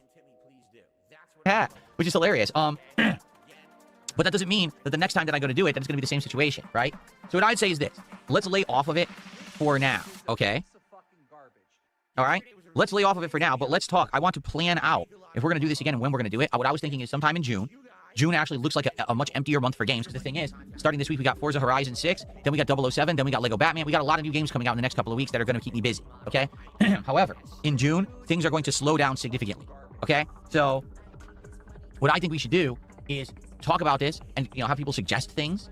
I'm going to be reading comments because I told people to leave comments on those archive streams to let me know their thoughts. I might even do like a little special video that I post up there on the channel just to say, hey, everyone, I love doing this, but I need your feedback, right? And then go from there. So we'll see. But I think next month, with games not being as prominent, pumping out new ones, would be a good time to do it. But what do I do? Again, I understand people like LTD. Okay, I'm there with you. We could do that. But what do I do? A 7-year-old and a 5-year-old documentary that doesn't include current stuff? Like, are you guys aware of anything current that I could watch that maybe would do better? I don't know, right? So how about you take 5 fucking seconds to search for things, Phil? Oh, let's talk about it and try to figure it out. Okay? Fair enough? Okay, cool. And if the answer is just don't do anymore, we could also just do that. Maybe it's something you go back to every long time. You know what I mean? Like maybe we give it a big, long rest. And then we go back to it every once in a while. And it's not something that's so prominent or important that we emphasize, right? I don't know. But the thing is, it worked. It was good variety. It allowed me to balance my stuff this week. So it didn't feel like I was just doing gameplay every day. And I think people liked that variety. Not everyone, because it's definitely not for everyone. Let's be honest. Some people like that kind of stuff. Some people don't. That's okay. I don't want that to be the end-all be-all of who I am. But I like the idea of variety content. I like the idea of being able to jump around and do different things. So it's not always samey. As I said, as I get older, I'm not going to be able to just play games 24/7 anymore. I'm going to have to diversify my content. And we got to find things that people are interested in, right? Podcasting, this is working. For sure. The podcasting is working. I'm getting... It's not a podcast, you fucking senile prick. Good attendance, good engagement, fun levels of support. Some days I get more support for the podcast than I do for the gameplay, right? So this is working. The gameplay is still working for now, but won't forever. So what's next, right? That's what we got to work on. So the only other thing that I really want to talk about as a topic for today's podcast is, in general, I want to talk to you about my thoughts about the Steam controller having... We don't fucking care. Again, since Tuesday, he's shared his thoughts on his Steam controller every single fucking day. Here's Tuesday's thoughts on his Steam controller. Here's Wednesday's thoughts on his Steam controller. Now here's Thursday's thoughts on his Steam controller. Here's me using a Steam controller while I'm reacting to cluttering. We don't care. We generally don't fucking give a shit, Phil.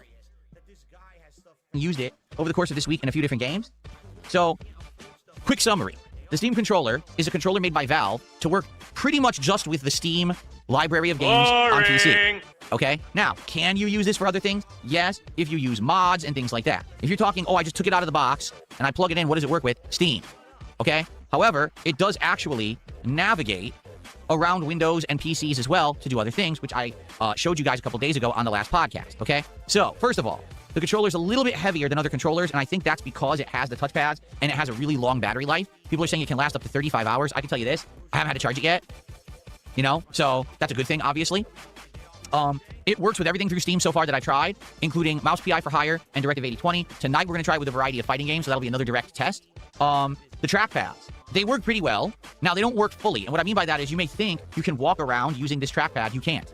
You still have to use left thumbstick to move pretty much in any game. However, the right trackpad can be used as a full substitute to the right thumbstick, and it can be served as the way to aim and look around in the environment. And this is both the same in Directive 8020 and Mouse PI for Hire. I would assume it's going to be basically the same thing for all other games as well, and that's a good thing to have an alternative control scheme. Now, whenever you use these trackpads, they vibrate. It's a very weird, light, mini vibration, the likes of which I've never felt in a controller before.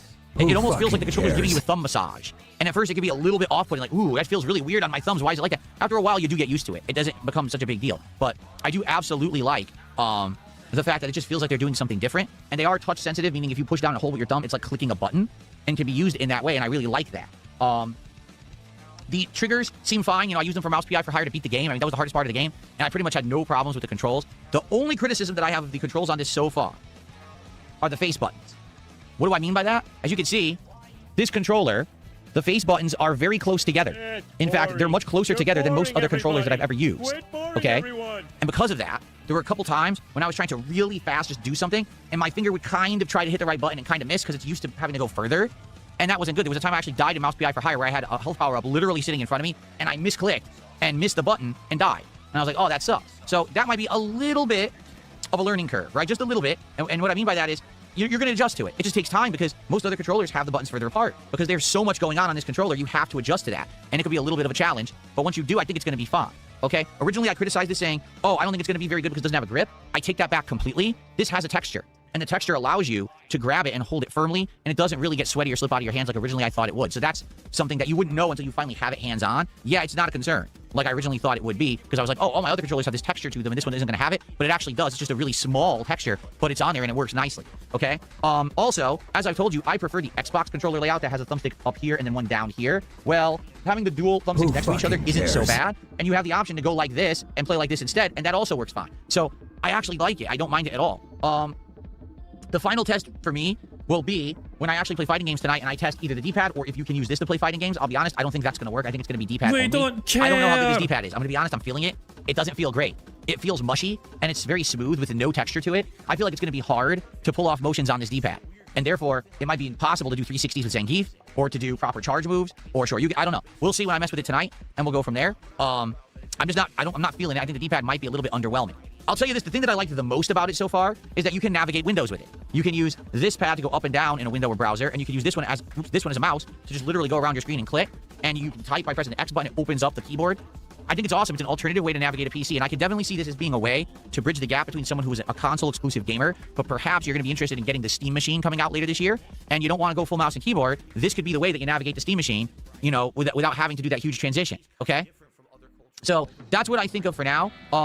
And, you know, I will play it again tonight, and I'll let you know for fighting games how it's going to be, and we'll go from there, and there'll probably be like a week summarization of thoughts, and maybe even do like a video highlight for it that'll be going live either tonight or tomorrow, so it can be featured over my day off tomorrow, okay? Okay. Who fucking cares? So there you have it. Next week is going to be an interesting week, folks. I'll show you why right now. Oh, does it have a schedule ready? Here's what we've got for the schedule for next week if you haven't seen it yet. Oh, let's see. Okay, so tomorrow is a day off. Wow, fantastic. We got a break from the bad man. Sunday, he's playing Pokemon some more, and then he's doing Steam wishlist tryouts on Sunday night as well as Monday night. Daystream Sunday is Pokemon, Daystream Monday is Direct-to-Video 20 continuing. Tuesday, he's playing Forza Horizon 6, the premiere of it.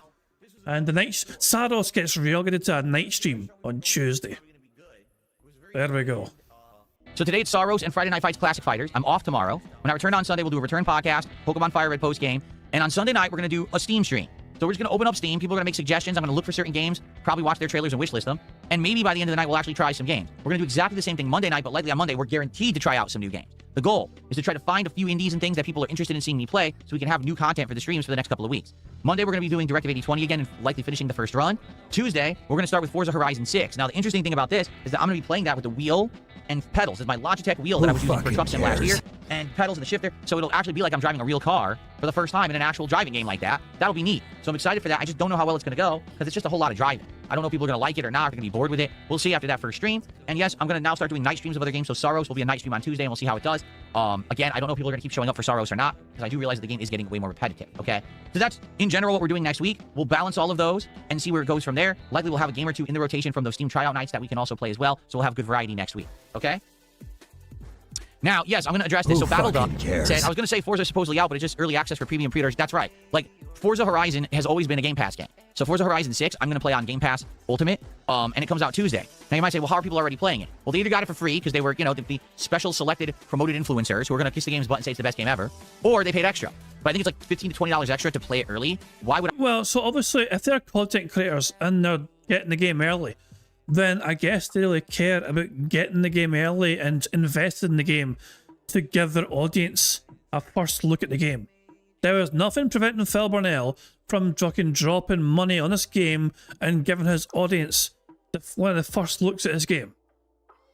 But he's such a cheapskate. He's super duper successful, guys. But he's not going to spend money on it, though, to give his audience the fucking chance to see this game early. Why the fuck should he? You know? No. He's going to wait until the game's free, and the interest might have fucking waned a little bit since then. But I pay that when I'm already getting it on Game Pass on Tuesday. What's the rush? So we'll play it on Tuesday and go from there. Okay.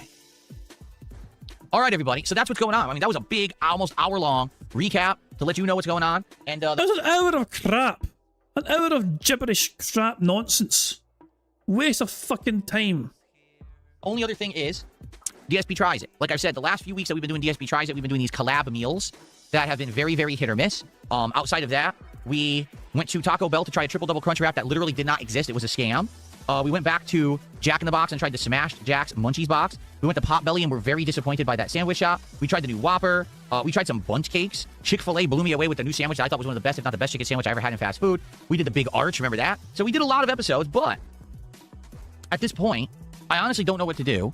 And honestly, no one's really been suggesting much. I do have some ideas of things that I want to do. However, for example, we just had Jollibee. And Jollibee is good. You know, we had the fried chicken, we had the chicken sandwich, we had other things. The other idea that I have is Korean fried chicken, which just opened in my area, but I just had fried chicken. Like, I literally don't want to go chicken. So, this week... Plus, they're not delivering to you yet. Even though they're down the street from you. What I would like to know is, does anyone have ideas, all right, for DSP Tries It? Have you thought about salad? There. I did what you asked for. I suggested salad. Phil has actually been suggested salad before, and Phil's not been very big on the idea. He blames his audience not liking it. He thinks his audience wouldn't like to see him eat salad. If you have any idea of something that's new or a new thing you want to see, something like that, does any fast food places have a new product? If the answer is nah, not really, then I'm not going to do it this week. I'm going to skip it. Okay, we'll skip it for this week, and at the, we'll maybe bring it back in 2 weeks. That'll make it feel a little bit more fresh, and people will be like, hey, where's DSP Tries It? Well, okay, let's bring it back. But for now, I just don't think there's a lot going on in fast food that really it's worth my time. You know what I'm saying? So, does anyone know? Like, I'm just going to open it up right now to everyone in chat. Is anyone aware of something new going on with food or something interesting you'd like to see me try? Nope. This next week? Or should we just do a skip it? Cares? Which I'm okay with, you know?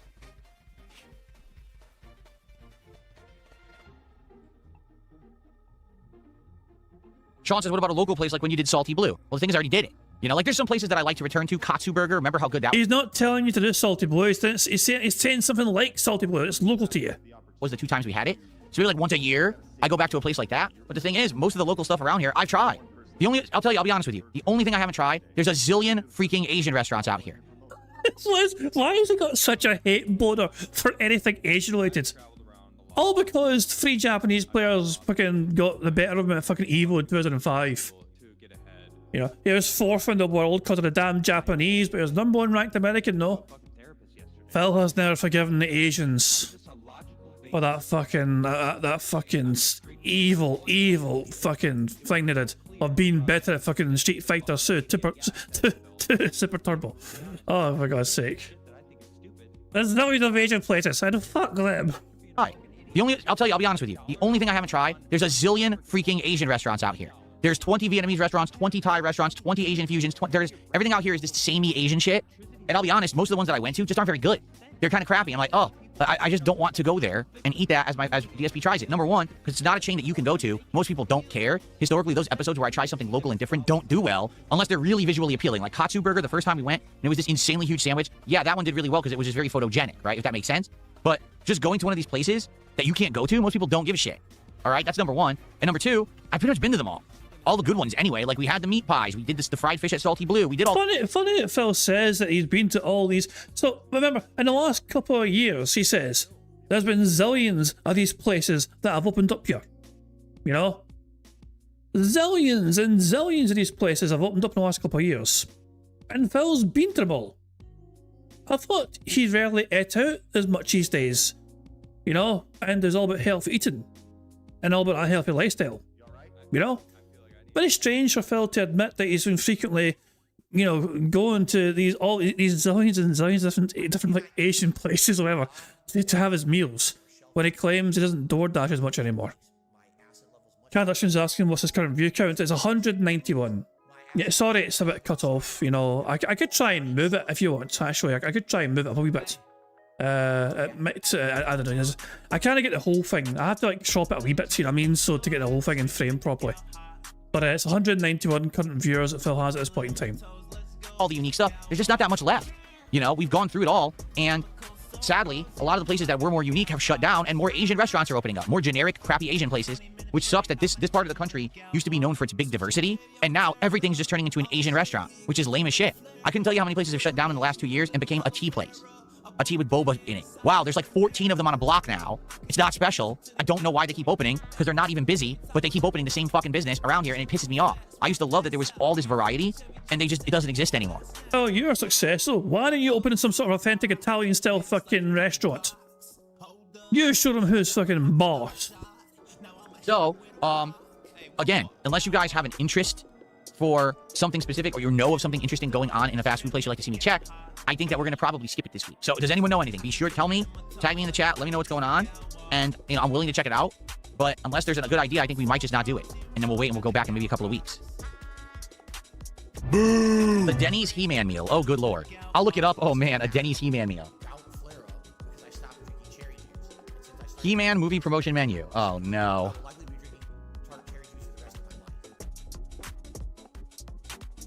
The He-Man Battle Burger. Eternia's Premium Breakfast Slam. What? What?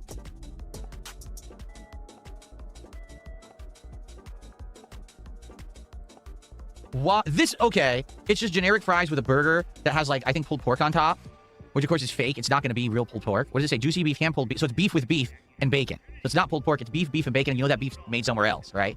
Generic burger, basically. Not a big deal. This is ridiculous. They're going to put mint chocolate chip ice cream on top of pancakes and then drizzle it in chocolate sauce, but they're not going to treat it like a dessert.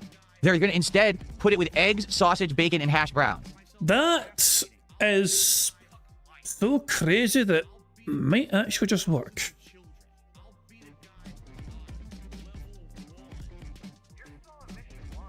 I'll say, I don't agree with it being with the sausage and the bacon, you know what I mean? But pancakes, a pancake with mint ice cream on it and chocolate, I kind of like that notion. But yeah, the fact that it's on the same plate as your eggs and your sausage and your bacon is, it does seem a bit criminal. This stuff, it fucking kills me. This is why we have an obesity epidemic in the United States. Why? Why would you want to eat that for breakfast? What is going on? I know I said odemic. I'm too upset. I can't even pronounce words. Oh, an obesity epidemic is what I meant to say. But I'm so upset I didn't even say it properly. Junior Grayskull Epic Crackle Cakes.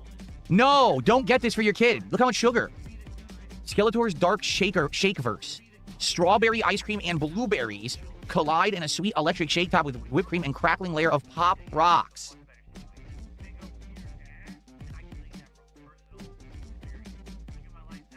Is there any chance this movie isn't going to flop? Does anyone out there actually think that the Masters of the Universe... Beyond's asking, do they have these weird-ass fast food place collab meals in the fantasy country you purport to live in? I have to believe this is just an American thing. Well, the best we get, I mean, I'll say, we do have some sort of like movie tie-in sometimes. That's like McDonald's and Burger King, you know what I mean? The bigger chains will have these kind of like theme things, you know? Yeah, there's a fucking Happy Meal based off like fucking Marvels, or you know what I mean? That sort of shit, you know? But in terms of like themed fucking like meals, like no, it's yeah. Can I say Burger King again? Burger King. why don't you say Burger King again? Just because I was fucking speaking rapidly. You Englishmen have failed in your colonies over there. No joy. Christ alive. He cries about how every fast food does nothing new. Now you see something new and he cries. Yeah. I did not say Boulder King for Boulder King. Stop bullying me. You're mean, you prick.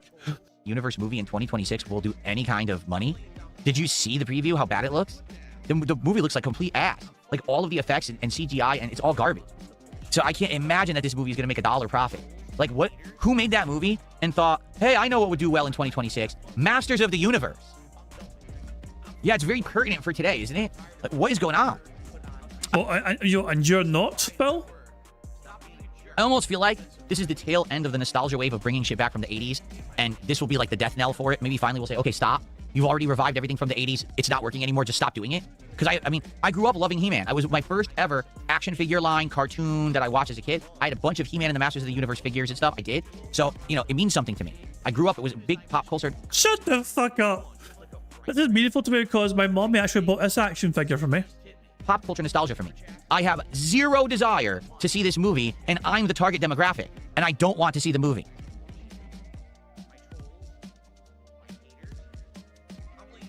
I mean, the menu looks terrible. I'm just curious. Like, it says order now, right? Could I order this? I'm just curious. Could I actually get this? I don't know if I could. Let me look.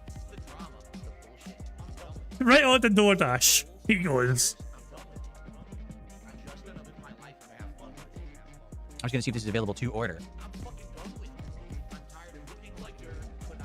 Time DoorDash. Yep. Oh my god. The He-Man burger combo is $20.47. That's why oh my god.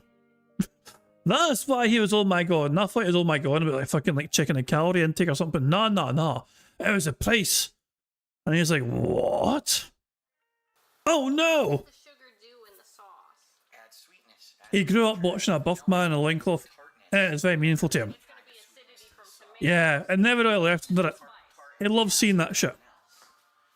Zarnock Kind of Darkness says, told me to check Discord, just set an image. If this is where one of these cursed images of DSP.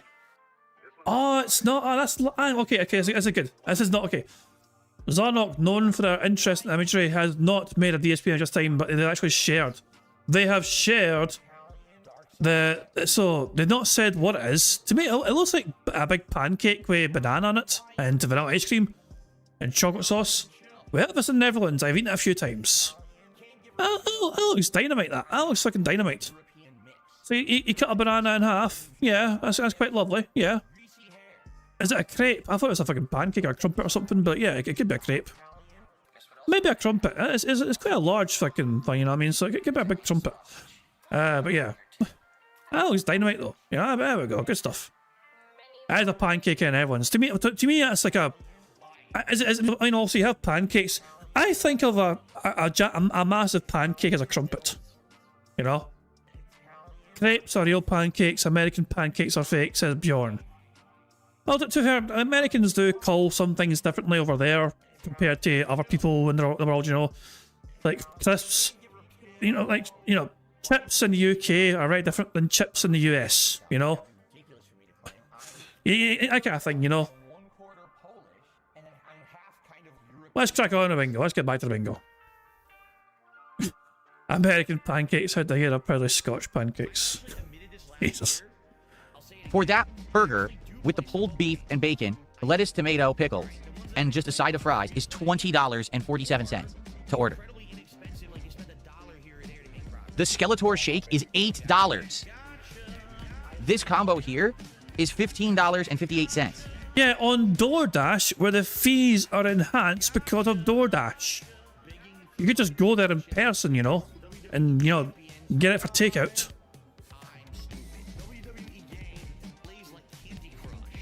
Oh, you want the calories? The He-Man burger, if you eat the entire plate, is 1,450 calories. This breakfast, with the ice cream, chocolate sauce, and all that, is, get this is supposed to be your breakfast, 1,770 calories.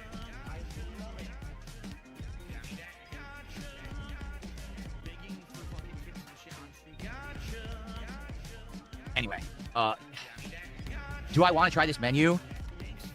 Who fucking cares? It looks awful. Oh my god, that's He-Man? Look at this! That's the guy playing He-Man? Oh. He's so upset. He is so upset. That's the fucking He-Man character, the actor. He's not nearly half naked enough and buff enough for my liking. Oh, look at his costume. Dude, it's like a fucking shitty Halloween costume. Oh my god. Burger. I think Dolph That's concerning. Lundgren in the original Masters of the Universe live-action movie looked much better, and he looked like shit. That looks terrible. Are you joking? This is a multi-million-dollar movie, right? Like, what's the budget?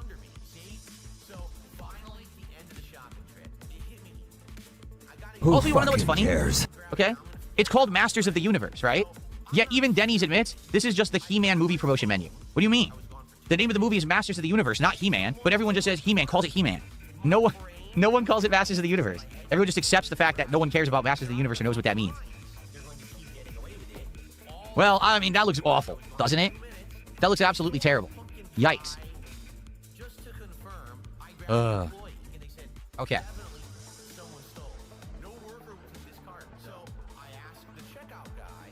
Is the shake more calories than the breakfast? The shake is 590 calories. Now, you want to know why? Because that shake's not big. That's a small shake. I guarantee you, if you order that, it's like a little cup. It's not going to be some ginormous thing like they used to give you at a diner. Remember when you would go to a real American diner back in the day, you ordered a shake? They would actually fill a big glass with the shake, and then you'd get the rest of the shake in a metal cup that they actually, like, stirred or whipped it in on the sides. You get the shake, it's like a shake and a half. It was a huge amount of shake.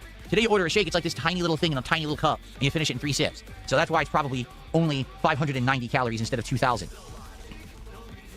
Okay. Boo!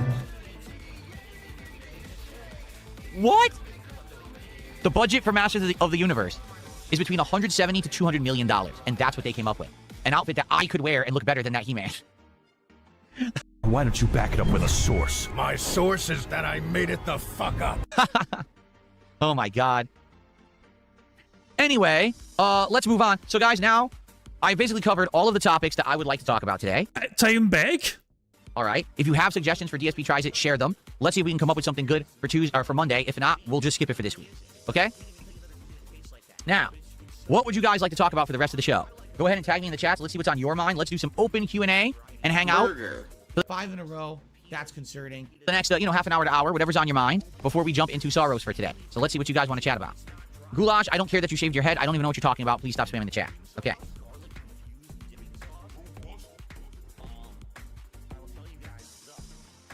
Dress up like He-Man for a stream. Hey, Halloween. Halloween is coming. And also keep in mind, I ordered a weight machine. It's en route to me. It's going to take a long time to get here because it's so heavy. It's a freight company is dealing with it. I'm going to be really pumping iron very soon. So maybe I could be nice and roided for Halloween this year. I mean, roided Phil on stream. There you go. Why would I lie? I imagine it's like breathing for you. Did the giant spider in Resident Evil 9 scare me? No. Oh, no, not him again. Says the new He-Man can't be worse than the one from the 80s. I don't believe that at all. See, here's the thing. The one from the 80s, all right, it's another one of those situations where it's so bad it's good. Like, the movie's not good. It's not. But if you treat it as a campy movie, not to be taken seriously, and you understand it has that heavy 80s vibe to it, it's actually an entertaining movie. Like, a scene where they're literally stealing chicken, fried chicken from a person in a parking lot to eat because they're so hungry, that's fucking funny. Seriously. It's campy as shit, but it's actually funny. I don't think anything in this movie is going to be funny. I think it's going to be complete ass.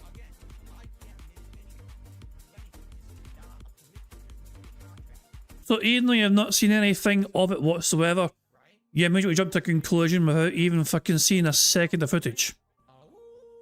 You hate it when people do that to you though in your content.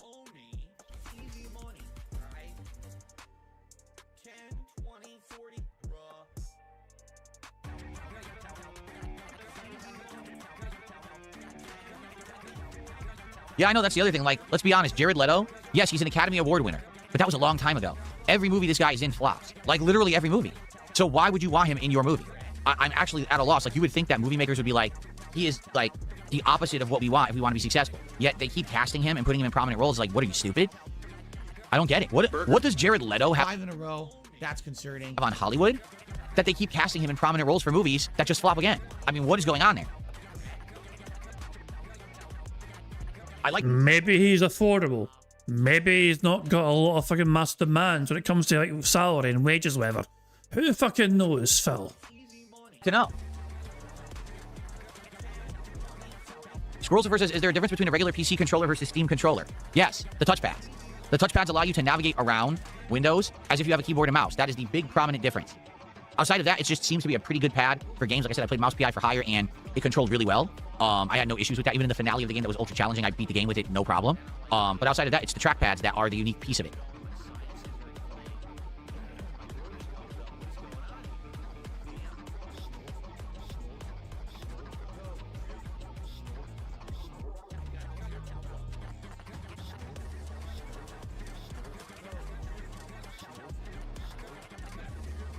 How much do I lift? I have maxed out my free weight dumbbells. So I can't go any further with them. I'm actually using maximum weight. That's why I got a weight machine. Because it really, like, the only way... You didn't answer the question, Philip. You didn't really answer the question.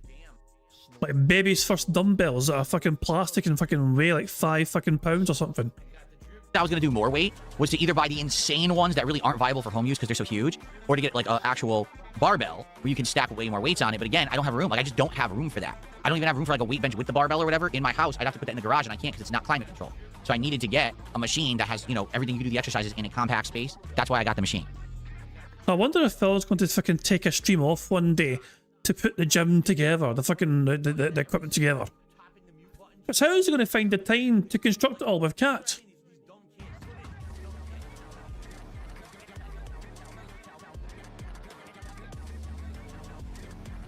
I mean, maybe that's what it is. Scrollsifer just accused Jared Leto of being a cult leader. Maybe he actually is a cult leader. And this cult is ingrained in Hollywood, and therefore he keeps getting work despite the fact that his works all flop. It could be it. Accuse others that of which you're guilty of yourself. Maybe that's actually the case. So I said earlier on, Steve, you've seen his leg picture, haven't you, from yesterday? I think we've all seen his nasty ass fucking leg fucking flex from yesterday, where he showed up his fucking shorts, lifted his fucking leg onto his fucking chair, the seat, and you saw half his fucking leg just be loose fucking skin. Now, he claims that he goes on daily walks around his neighbourhood in between streams and has been doing this for the last several fucking years. If that is true, wouldn't he have less, like, loose skin and more muscles on his leg? In some capacity? You missed it. You missed it. Oh, God. Hang on. I needed to we needed to fucking derail anyway. I don't want to capture the live DSP, so we had to fucking derail this. But hold on. So if she died. Shut up, bad man. Let me find it for you. Let me find it. It happened near the start of the stream. You know, where he fucking stood up to show off his fucking shirts, you know? And then he afterwards fucking did his 6 shorts. So hold on. I may have to, hold on, have I gone too far? It happened near the start of the stream, I know that much. Shit. I'm trying to find it. Wait, hold on. It started the fucking show yesterday. There we go. And then it's like somebody asked for the shorts afterwards. Yeah, here we go. Here we fucking go. This is what you fuckers want to remember. If you haven't seen this yet, Phil decided to show off his shorts. Okay? And I'm going to play this in slow motion. Don't worry, no audio. No audio whatsoever. We're going to unmute. But look at the fucking dangle of like fucking loose skin on Phil's leg here. Okay? If you're eating, then don't look. But Phil lifts his leg up here. And look at the fucking flab dangle in the lower half here. Look at this. Look at that. All of this. All of that dangle. Everything here dangling loose. You know. I'll show you again. In slow motion, watch it dangling. Look at it jiggle. Look at it jiggle and dangle. Now, somebody is going on regular fucking walks every single fucking day for the last several fucking years. Why the fuck are your legs that fucking devoid of much muscle mass? I'm just saying, the only conclusion I can come to is that Phil talks a good game, but he's not actually doing what he says he's fucking doing. That's the only logical conclusion I can come to, because surely if somebody is fucking going on regular daily fucking walks around their fucking neighbourhood for like half-hour walks or hour-long walks, you know, between streams, then there's some sort of obvious fucking sign that your fucking leg wouldn't be as atrophied as that, you know? One more time in case you missed it.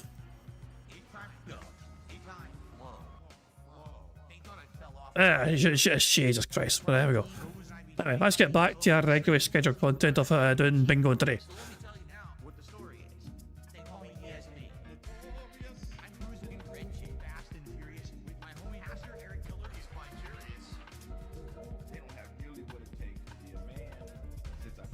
Okay. How much is max weight? It means that max weight means that I put all of the weights onto my dumbbells that they came with. I maxed them out, and I can't go any higher. They don't have any higher capacity. I love how he's terrified to say a number. He said it before. He said it before, by the way. Apparently, he's got 2 of these fucking weights, and they're 50 pounds each at max. Phil claims that he can fucking lift 50 with left and 50 with right. You know, 50 pounds. But he adds them up together though, and says 100. He can lift 100. You know. But for some reason though, he's been very shy about revealing the fucking number today. That's what it means. Which is pretty remarkable. I didn't think I would get to that level that fast. I bought them in August or September of last year, and just gradually started working up, and it got to the point where I'm like, oh, so now all I can do is I can do more reps. But that's about it. I can't do more weight. The thing is, more reps, more weight, they both work, But if you do more weight and you start with less reps and you increase the reps slowly, that's what gets you the pump. That's what gets you the muscle increase, quickly. If you do more reps, that's fine. That's going to get you toned, and yes, that'll give you strength, but it's not going to give you the growth, right? So I need to increase the weight that I'm working.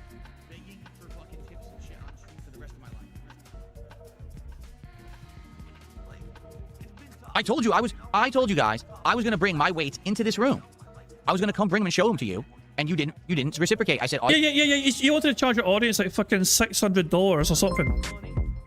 It's a joke.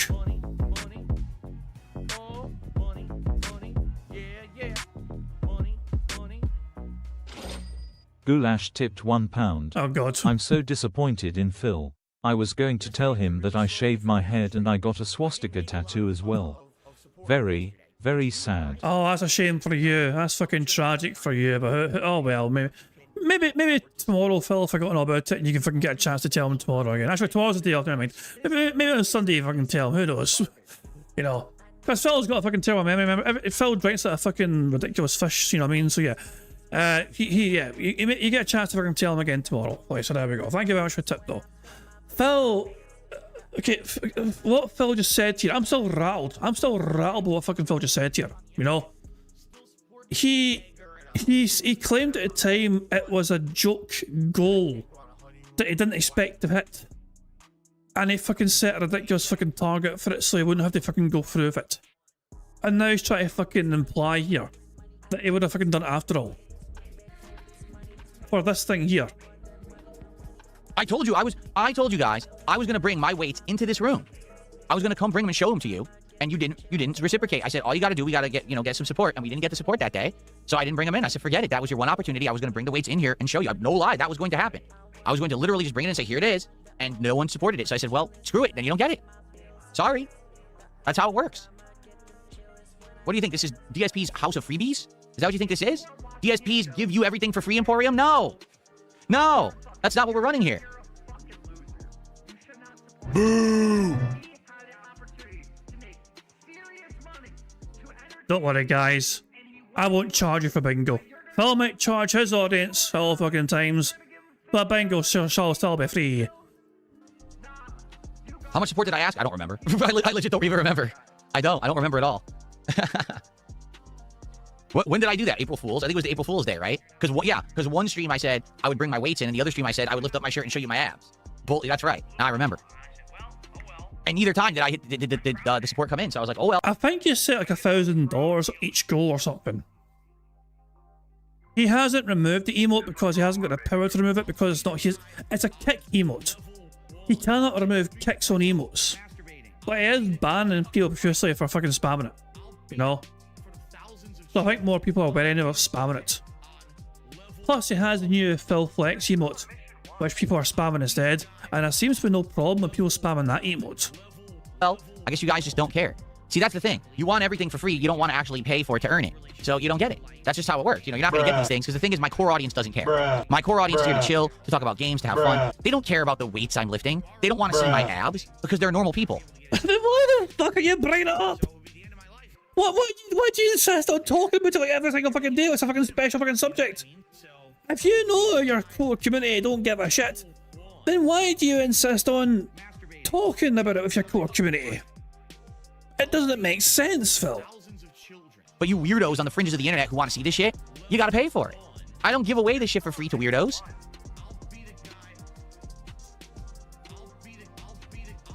Exactly, Big Mac. I know. No, my normal fans don't ask this kind of shit because they don't care.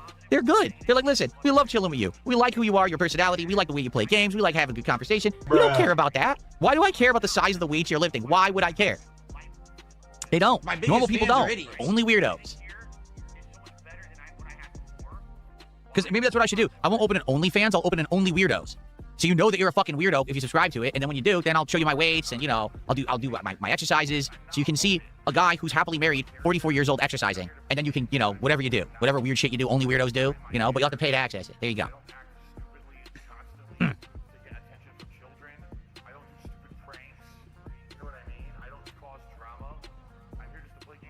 In an arm wrestling match against Hulk Hogan, would I win? Yes, I would win. Because Hogan's dead. He's dead. He can't fight. Yeah, exactly, yeah. I mean, rigor mortis aside, Phil would probably still win. Back, I would win. Yes, 100%. What a stupid question.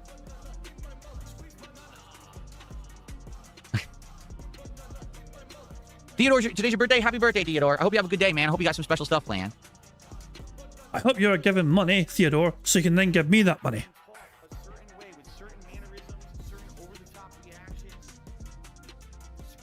Squirrelsifer has just gifted 5 memberships to the community. Thank you, Squirrelsifer. I appreciate that, man. Burger. Oh, you know what I should do now that I'm thinking about it? So, the sound effect for gifted subs on Kick is that old sound effect that we were using ages ago that I don't want to use anymore. And now that there's anonymous subs and a lot of people have been gifting them, I should probably fix that. But I think it's the sub renewal sound effect that does it. I think it's the 1 month resub is what it uses. Who fucking cares? So I think I want to change that sound effect. 1 month resub. Yeah, I'm going to change that sound effect to something, you know, a little better, a little nicer. Who fucking cares? Let's see. My biggest fans are idiots. Nice shirt, 25 cents. Fuck you and your friends. Let's see. Yeah. Shut the fuck up!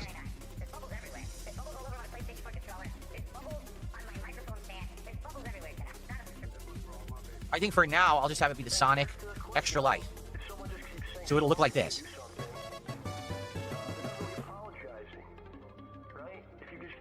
There you go. So there, that way, if anyone gives anonymous subs on Kick, that's what it'll look like, and it won't be, you know, crazy, annoying punch kick sound effect. There you go. Perfect.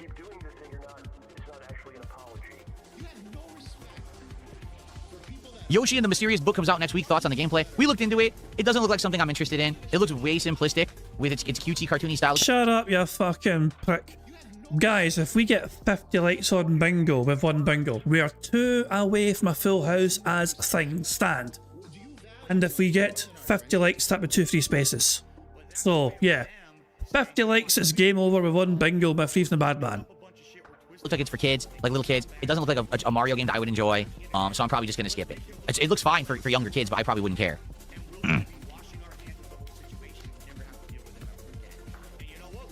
Very nice. Thank you, Squirrelsifer, for the subs, and everyone who's thanking Squirrelsifer. That's very nice behavior. Appreciate that. Yes, we're doing 007 First Light, Daddy Big Bucks. 100% I'm playing it. 100%. Kasuga says, would you box Wings even after he knocked out Boogie? He didn't knock out Boogie at all. They just ended the fight because it wasn't a real fight. It was... I mean, I may be wrong, but technically it wasn't a TKO. Like, it was a stoppage from the referee because Boogie tapped out because he couldn't take any more punishment. Wings... It was a TKO, in my opinion, a technical knockout, I think, you know, because it was like a referee stoppage, you know. That's how I see it anyway, you know. Wings is in absolutely no situation to be fighting or boxing anyone at all. Okay, he's not, so it's not even in the cards. Like, it wouldn't happen.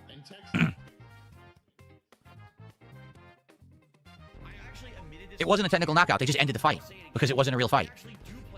You understand? It was not a real fight, right? You know that. It wasn't real. They weren't really going to fight, ever. You know, there was no actual combat taking place. They just...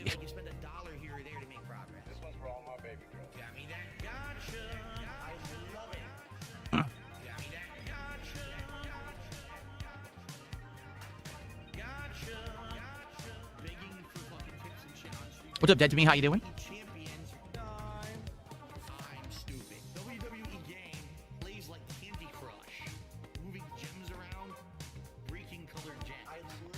Listen to this. First time chatter. How do you stay healthy in your 60s? I'll let you know in about 16 years. I'll be right here and I'll tell you exactly how I'm staying healthy. Are you sure with that? I mean, do you think Phil Bonnell's gonna be alive when he's 60? There we go. I mean, that's a question for you. I mean, honest question. Do you think Phil Bonnell is going to survive and be alive still when he's 60? Or do you think he'll have, like, perished from this mortal realm?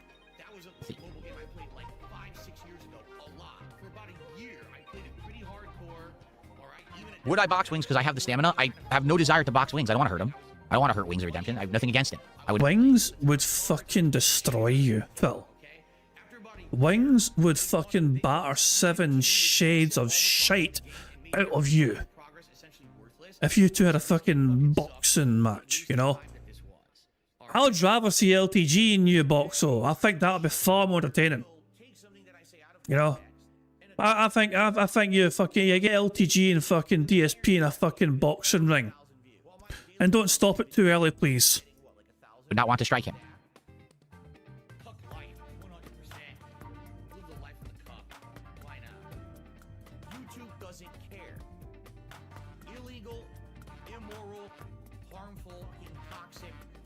Would I ever perform as a wrestler in the WWE? No, I have no desire to become a wrestler in the WWE. Sorry.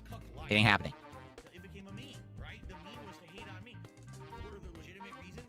Do I like Shakespeare? I mean, I read a lot of Shakespeare in high school because we had to. We were doing, you know, courses where you had to do like British literature and stuff like that. I didn't dislike Shakespeare. I don't think I was in love with it either. Would I play a chess match against Asmongold? Does he play chess? I used to play chess when I was younger. I know exactly how to play it, but I'm not good at it. I'm too rusty. Remember I tried to play chess like a year or two ago, and I was so rusty, I couldn't really remember the strategies. Like, I knew how to move the pieces, but I couldn't remember any of the strategies or anything that I used to use. So, if he even remotely plays chess, he'd probably spank me. I'm pretty sure I played Kane and Lynch Deadman Abdullah, and no, I hated it. I hated the Kane and Lynch games that I played.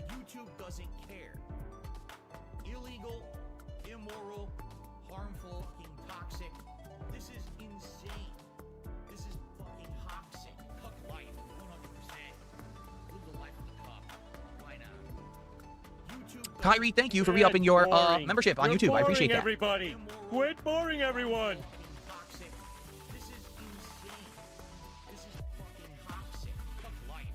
That's correct. You can hype on-demand videos. You cannot hype a stream. If the stream goes offline but remains an on-demand video, you can hype it down. But I archive my streams as unlisted, and then I make videos broken out of them. So basically, you can't hype my streams after they go offline. The block says Jada Toys are opening pre-orders for 112 scale Proto Man and other Mega Man posable figures. And that's cool. I don't want those, but that's cool. Did I ever play Ultra Kill? No, I did not. You believe in miracles? It depends on what you mean by miracle. Is he... hold on. Phil Burnell has arguably, debatably, experienced several miracles at his time as a content creator, you know? You could argue that he has he's been granted several miracles in his time as a streamer, you know? Jeez, man, I am curious to see how he fucking answers this fucking question. Jesus Christ. Phil is going to end the stream very soon, I believe. Usually it's like 5 minutes to go until like 1 o'clock for him. Surely he's still going. Wait, he's still going now. Wow, he is fucking really dragging this shit out today. I guess he's not pleased with the amount of money he's got so far before he starts gameplay. He's really on $27 fucking dollars after all at this point in time. So I was expecting him to have started gameplay by now. But apparently not. He's still dragging this sumbitch out for as long as fucking possible. Do I believe that crazy stuff can happen that's not really explainable and or predictable, and you can say, wow, my god, that's like a 1 in a million miracle? Yes, I do believe that stuff happens. If it's 1 in a million, then that's not fucking crazy. Like, 1 in a million is still possible and explainable because it happens 1 every million times, you know? That's not what it was. That like, dumbass. Well, people have different definitions of the word miracle. Did I ever watch King of the Hill? Yes, and I really enjoyed the series most of the time. I thought it was a great show. Excuse me. If I had a pet cow, what would I name them? Depends on the gender. Maybe female cow, maybe like Bessie or something like that. A male cow? I don't know. Herbert? I don't know.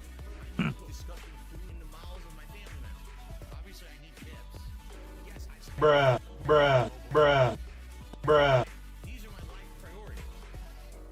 I look really good. Otherwise known as a bull. For my age, well, here's the thing. I disagree with some of that. Like, my face looks like shit. Although it's funny. Look, take a look at this. I just saw this morning, and I was like, what the hell? So, take a look at this, okay? Oh, it's just kind of funny. I remember going to a farm one time, and I asked the farmer, hey, show me your male cows. And he looked at me like I was fucking crazy, you know what I mean? Apparently they're not a fucking real... I was like... You can't say bull because that's his word for tyrone. Okay, there you go. That's why Phil couldn't say fucking bull. I demand to see your male cows. The ones, your finest milk-producing male cows. Okay, ready? So just take a look at a video like this, right? Like this video. Look at my face. This is from just about 2 years ago. It was when I reacted to my own June the King documentary. And I think that was September 2024. Look at my face there versus now. Just look how bloated it was. You know what I'm saying? Like, excuse me? But your face looks more sunken in now. You don't look healthy whatsoever. You look unhealthier today than you did years ago. And that's saying something because you were a chubby little fucking prick years ago. Now you look emaciated and you're fucking like wasting away. Just in the last 2 years, because I changed my diet entirely and I worked out, I have lost so much of this weight that I used to have. My face is looking a lot better, a lot slimmer. I actually have like a jawline again instead of this big blob that I used to have. You know what I'm saying? And I am much healthier, you know, than I was just 2 years ago. So I would argue, do I look healthier than I used to be? Yes. Nope. Do I think I look good for my age? No. My face is all screwed up, and we all agree. My face is all screwed up from years of eating, Ozempic, yeah. Poorly, drinking too much, not sleeping. Ozempic. Being stressed the hell out. Ozempic. You know, I have so many bad things I did to myself for an elongated period of time. It's going to take years of rehabilitation efforts to get me to look good again or normal. You know what I'm saying? Like, my body is fucked up because I didn't take care of myself. Let me be a cautionary tale to those of you out there who are in your 20s and 30s and you have ample opportunity to eat well, to sleep properly, to not be a substance abuser. You know what I'm saying? Don't do it to yourself, because you'll end up in a situation where even if you want to get good and be healthy and look better, you can't really. Like, look, how much better am I ever going to really look realistically? I weigh 170 pounds. I've burned off almost all my fat, and my face still looks like this, and there's nothing I can do about it. You know? I mean, the other day I saw a whole lot of fat dangling off your fucking noodle legs. I'm just saying. Huh? What else could I do? You know, I mean, what you're doing now is no cutting it, Chief. So I'm doing what I'm... Don't sit there and ask what else can I do, and then fucking bitch and whine and moan in the stream chat trying to give you health advice and things you can fucking do. Because you get fucking so upset all the goddamn fucking time for fucking the stream chat trying to fucking tell you how to be healthier. Don't even fucking pretend you're asking for feedback. Whatever I could, but that's what I mean. Like, I look a lot better than that version of me, that's for sure. But I don't think that I look good, you know, and there's not much I can do besides just sticking with this, and maybe in another couple of years, maybe I'll look a little better. You know what I'm saying? Flowers. Nice flowers.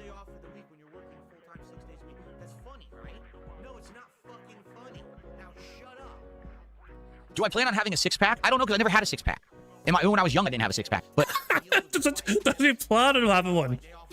It's like, I don't know, how much does it cost on Amazon? I don't know. Like right now, I'm not kidding when I tell you I can't possibly do any more sit-ups. I've gotten to the point where I can endlessly do sit-ups and I don't get tired, and I can't do any more. Like, it wouldn't make sense. I've hit the wall with that. So what I need to do is when I get this weight machine... That makes no fucking sense whatsoever. You know, that makes literally no fucking sense to me. Now I do crunches with weight. Because this weight machine I got actually has a special attachment that you hold on your shoulders with the weights attached, and then you do crunches on it like this, and that's when it's actually going to start to really give me like the chiseled stomach that I want. So we'll have to see how it goes. Because I'm done. I'm done doing sit-ups. I can't do anymore, and I don't have a six-pack. Like I'm Why don't you back it up with a source? My source is that I made it the fuck up. Rock hard and muscular there, but it's not defined. Like I don't think you can get defined without having the crunches and that style of exercise, right? Hear that, guys? He's rock hard and muscular in that belly, but there's no sign of a six-pack whatsoever, and he's given up.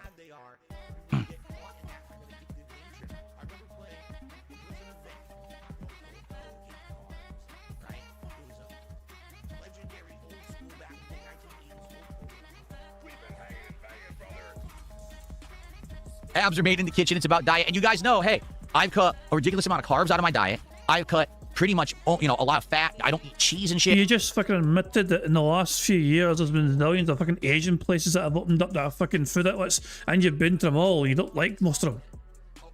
So, I mean, I don't think you're being entirely honest with how much you've cut back on, Phil. I don't think you're being honest when you fucking say you go for daily walks. I don't think you're being honest when you fucking say you've been working out as much as you fucking have. I don't think you're being honest whatsoever. In fact, I'm just going to go out there. I think you're lying out through your fucking piggy teeth about the things you say you're fucking doing on a regular fucking basis. Yeah, I don't eat much fried food. I've cut so much of that out of my diet. It's low carb, low fat, high protein diet is what I'm doing now. So, yeah, I'm not sure. What's that? Can you smell that, guys? I smell shite. What else I could do is I just keep refining that diet, right? No, yeah, Almighty, the thing is I never would have had a six-pack because when I was younger, I did lift weights, but it wasn't serious. Like, I would say I lifted weights for about a year, maybe a little more. My dad had a home gym in the basement, and I did it, you know, then, and I actually bulked up. I was in my early 20s. And 5 in a row. That's concerning. Bulked up. But I didn't do, like, crazy, serious exercise regimen. He didn't have a weight machine. It was all free weights, so there was no crunches. None of that existed. I was just doing regular sit-ups. You know what I'm saying? So I never had a six-pack. No, even when I was younger and skinny, I didn't have a six-pack.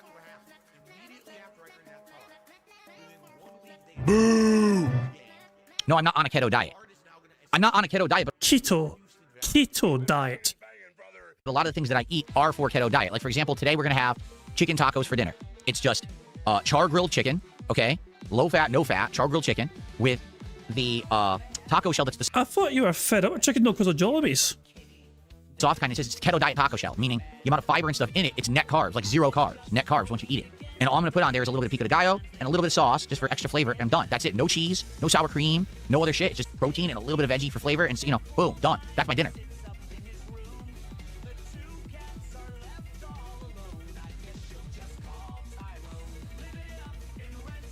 Is it keto or keto? I actually don't know. It's keto, you fucking moron. Pronounce it keto diet or keto diet? Because I don't know the answer to that. I don't think I've ever heard a single person pronounce the word. I mean, honestly, I assume you don't understand how to fucking say the word gym either. What's a game? Is it keto? Okay, thank you for telling me. I had no idea. It's keto, so I'm saying keto and I'm saying it incorrectly. Okay, keto diet. Thank you.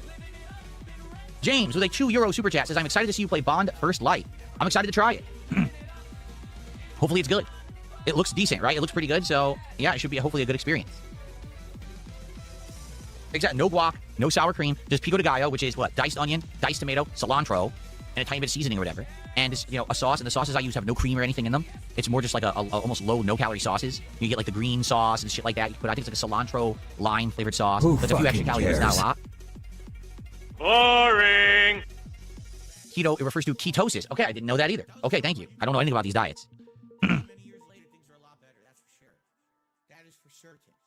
There you go. Screw gaming. Let's just do fitness streams, DSP lifting. Well, it's a matter of, like I told you guys, I'm never or ever going to show you that kind of stuff unless I feel like it's worthy of it. Right now, my workouts are lame and bootleg. Why? Because I'm on a shitty bench with 2 free weight dumbbells. You know, my form is terrible. I can't, but the way I do it, I can't do a good job. You know, that's why I need this machine. When this weight machine shows up and I set it up, now I'm going to be able to actually work on form. I'm going to be able. You can't film yourself doing sit-ups.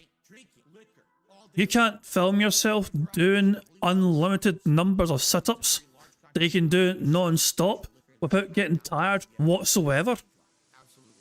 Apparently Phil Burnell could set a world record for doing sit-ups because he never gets tired doing them, but apparently they have no more impact for him doing them, so he can't do them anymore. Of course, he could film himself doing this, but he doesn't want to because reasons.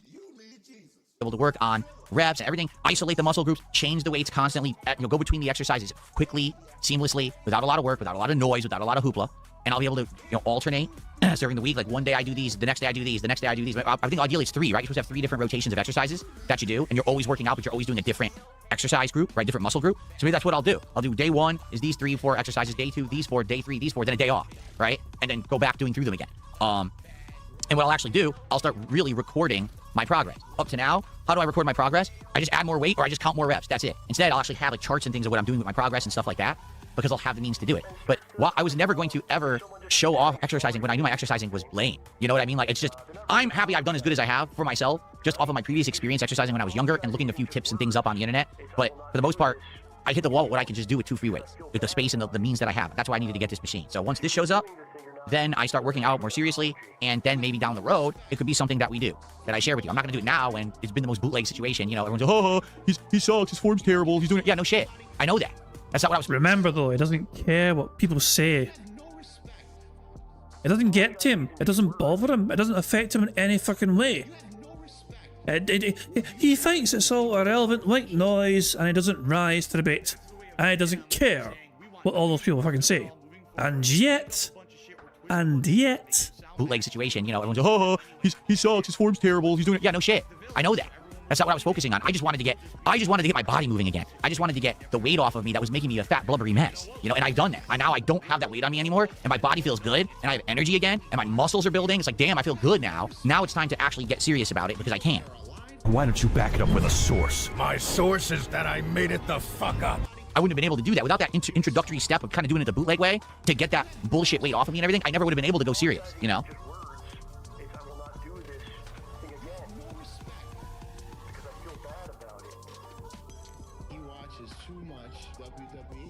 Oh, I know, and that's the thing. Uriah says, when you were doing push-ups on stream, people tried to analyze your form. I can't imagine if you did the full workout. And I wasn't even doing the fucking real push-ups for real here. There's no room to do them. You know what I mean? When I'm working out, I try to give myself more room. You try to do it properly. I couldn't do that here. People are analyzing it like it's ultra fucking serious. It wasn't. It wasn't serious shit. It didn't take fucking much analyzation. It's very easy to fucking say that you're shite at doing push-ups, Phil.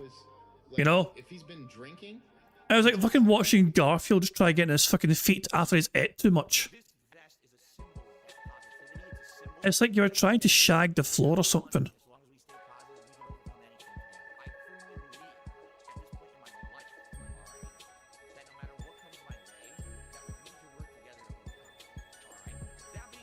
What fragrance am I wearing today? I don't know.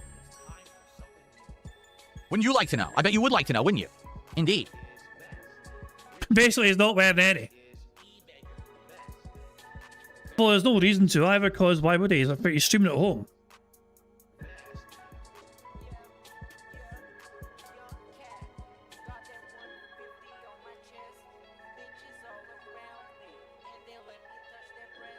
Can I do a one-leg squat? I don't think I've ever tried. Or just doing squats, but doing it with only one leg and with the weights and everything. I've never attempted it.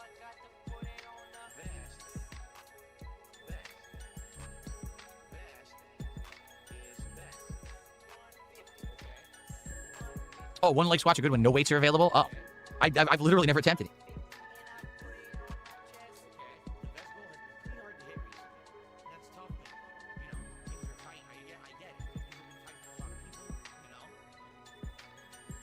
Hello, Le Cubier. How do you say your name? How you doing? All right, I hope you're enjoying the podcast. We're going to chill for a little bit more before I go on my break, and then we get ready for Sorrows. But if you are enjoying yourself, please support the stream. I didn't get to flex. I want to flex for you guys. We have the flex emote. Don't you want to see a fresh flex? But I can't do it because we haven't seen Frog. When Frog appears, the flex off begins. So how do you see Frog? Well, if you gift a sub on Kick, there's a chance. Or if you do a super chat that's below $5, there's a random chance. Has to be $1 or more, though. So let's go. Don't you want to see Frog? Nope. How are we even doing? I'm not paying attention. How are we even doing this morning? Or this afternoon now? So we have no subs. We have no kicks. So basically nothing whatsoever from the Kick audience. I've been very nice to the Kick audience this morning. I've been interacting with them constantly, and they have not reciprocated whatsoever. I even gave them a beautiful moving emote of my rippling bicep. My rippling bicep. And they didn't reciprocate. Let's get some reciprocation on the Kick side. We do have 5 gifted memberships from Squirrels. Thank you so much. We got the super chat from Luna and a few smaller super chats. And we got a $1.50 tip. At least we got one tip. It would be great to get a bigger tip than $1.50. But please support the content. I know that you guys like the podcast. You show up every day and you hang out, so let's go.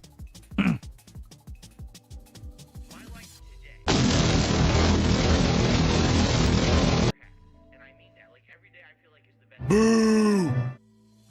The best part is whenever I say this stuff, the people on Kick start giving moral support, which is basically they redeem their channel points to get these highlighted messages. But the truth is, we all know that the Kick viewers have no morals. So it doesn't mean anything. It's all, you know, completely half-hearted because they don't have morals to give, so they can't really give moral support even if they wanted to.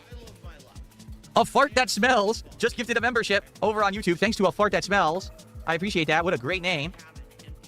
He couldn't be the fart that doesn't smell, so it doesn't bother anyone. He actually has to be the fart that smells.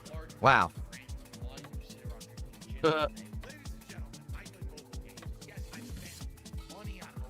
Who fucking cares?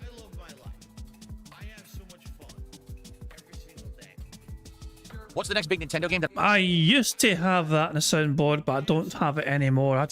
I removed it to try and free up space. I don't have that in a soundboard anymore. All I have are things like this. God, it's like you just use words you hear randomly to try and sound smart. And that's somebody right there what else do we have? already got a compromised moral compass. Oh, well, what happens as well? Go back to Supercuts and get your $5 back, jabroni! Yeah. Oh no! I don't have that one you talk about anymore. I mean, I used to have it inside. I mean, but we don't have it anymore. I'm pretty sure. What about this one? That's not that one. What about this one? You have been the personification of stupidity since 1997. I got a whole bunch of ones I don't use too much. You know what I mean? But I had to remove that. Phil, you make me angry when I did have it before, but I had to make space. I think I removed it for the moral compass one. You know.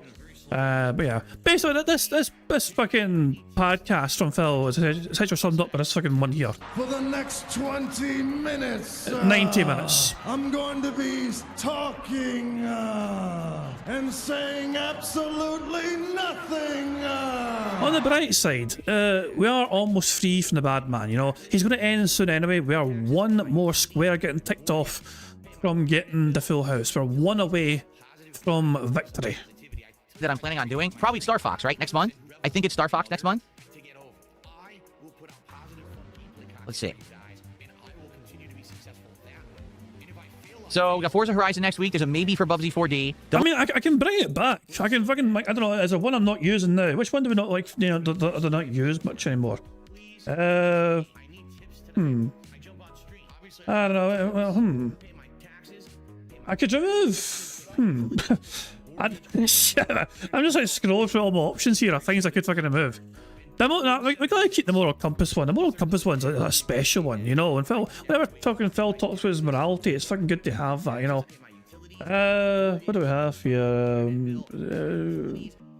Okay, I know one. Okay. Hold on. Let me get the fucking thing sorted for you right now. Okay. Let me replace it right now. Okay, I'm gonna get it changed right now on the fly, right now for you guys. If I can find it. I have a fucking folder full of sound files. Just need to fucking find it. Shit. What did I call it? Shit. Honestly, I'm not sure what I called it. Fuck. What did I? Oh, shit. I'm going through all these ones and I'm trying to think what did I call the bastard thing. Shit. It's don't think it's that one. Don't think it's that one. Hang on, I'm trying to find it. Blah blah blah. Don't think it's that one. Don't think it's that one. I don't think so. I'm trying to find. I'm going through all this list. Ah, I found it. We're all good. Here we go. Phil, you make me angry, Phil. There we go. Finally got it. There we go. It took fucking several minutes, but there we go. I got the button at the end. 007 First Light, Lego Batman, 7th Guest Remake. There is the Switch 2 1-year anniversary, and I am planning on a podcast to do a 1-year anniversary rundown of the console and what I really think about it after owning it for a year. And then, yeah, it would be Star Fox on June 25th will be the next major thing. Now, I may play other games on Switch 2. Like, if we do another Pokemon game, that would be on Switch 2. But the next big thing is definitely Star Fox. Now, A Fart That Smells just became a member themselves. So thank you to A Fart That Smells.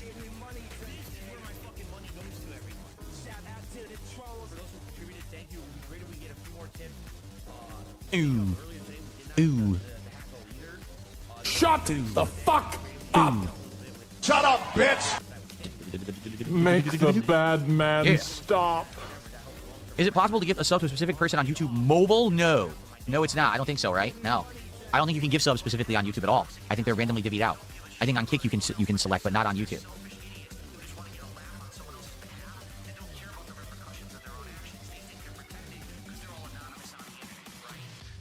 Reverse psychology by the king? No, the point I'm making is you guys never support anyway. Everyone who sits there on the Kick side and spams the moral support messages literally doesn't contribute. Like, almost never. It's a very rare situation. Because people who are going to contribute are going to anyway. The moral support spammers don't contribute. So I'm not really worried about saying stuff because it's not going to affect them in any way. It's pretty standard. You know, I've been to this rodeo many times.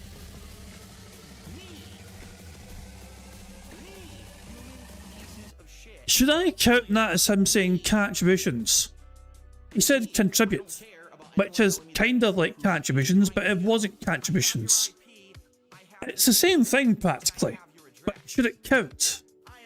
You know, it's close. It's close, but I mean, it's not quite. But I don't know.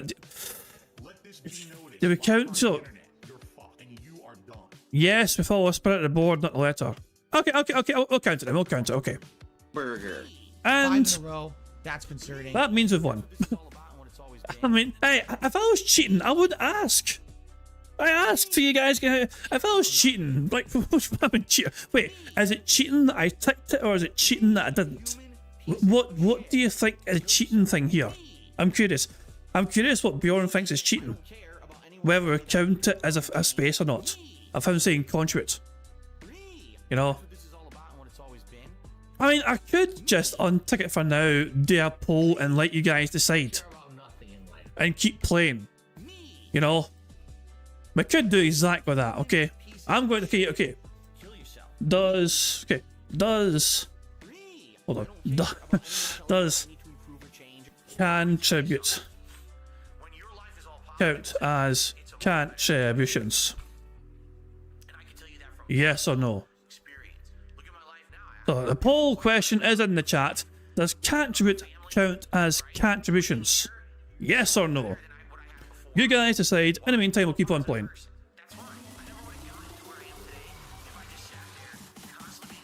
How do you earn the moral support? You just watch. If you just sit here and watch on Kick, you earn the channel points, and they accumulate automatically. I think, actually, I'm trying to remember if there's an accelerated way to do it or not. I'm not sure, but just watching earns them. Oh, it's time for my coffee. It's time for Grandpa Phil to have his coffee. Old bastard! This is good workout music. Who fucking cares? What's up, Matt Villain? How are you today? Welcome. So we're in the home stretch, everyone. Last 15 minutes or so. Again, if you guys want to talk, tag me in either chat. Let's see what topics you want to discuss before we adjourn for the week. And the show will return on Sunday morning. I'm a dunce. Yes, that's true. He's a pedophile. He's a racist. He's a sexist. Yes. How many kicks to see me completely topless? Ooh, I don't know how to think about that. You'd have to be a record breaker. Like, what's the most kicks that I've ever received? Let's see.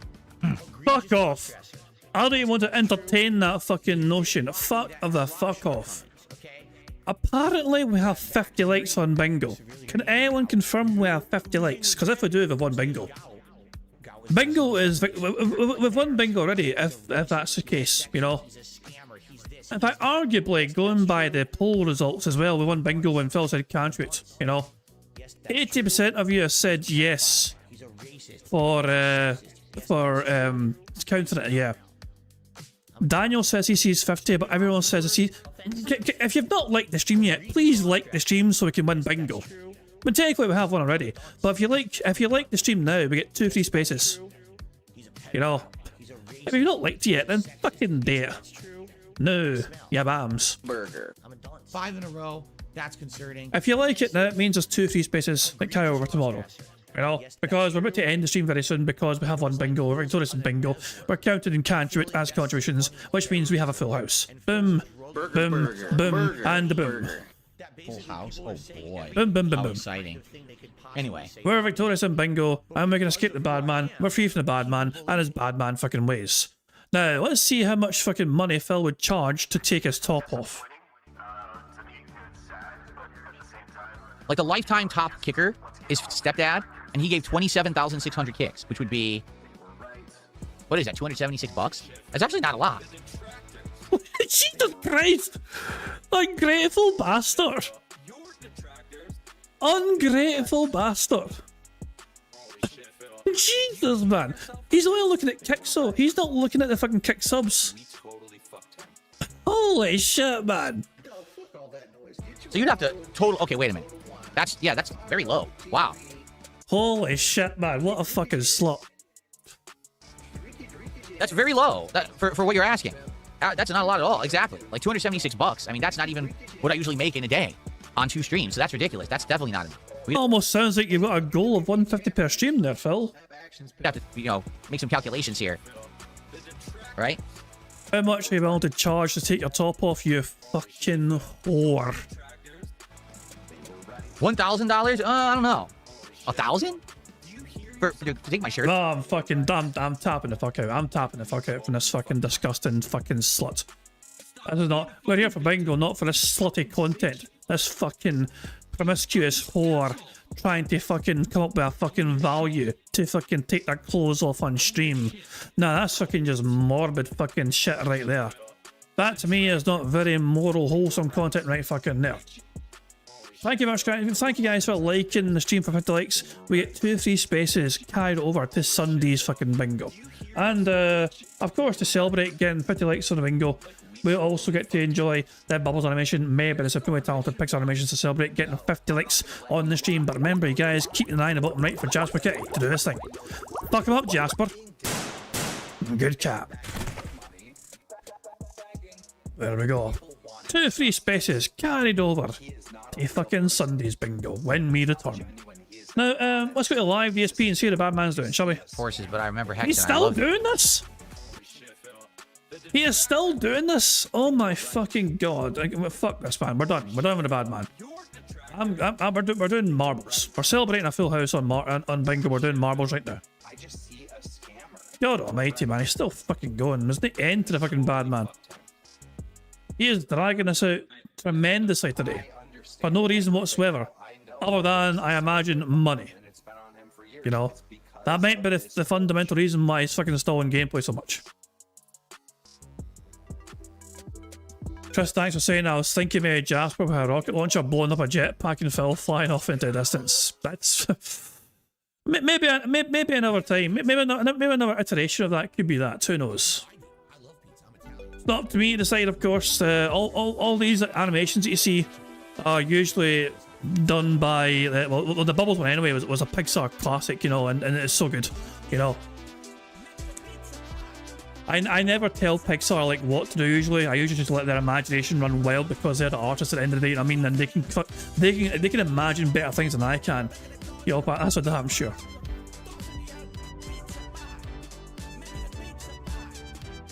Okay, there we go. Let's pick a random map for a full house race today.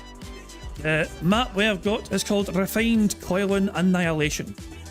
It was made by Daho Harappa. It has a 25% elimination rate and it has an average finish time of about 4.5 minutes. So here we go. Let's see how we do it today.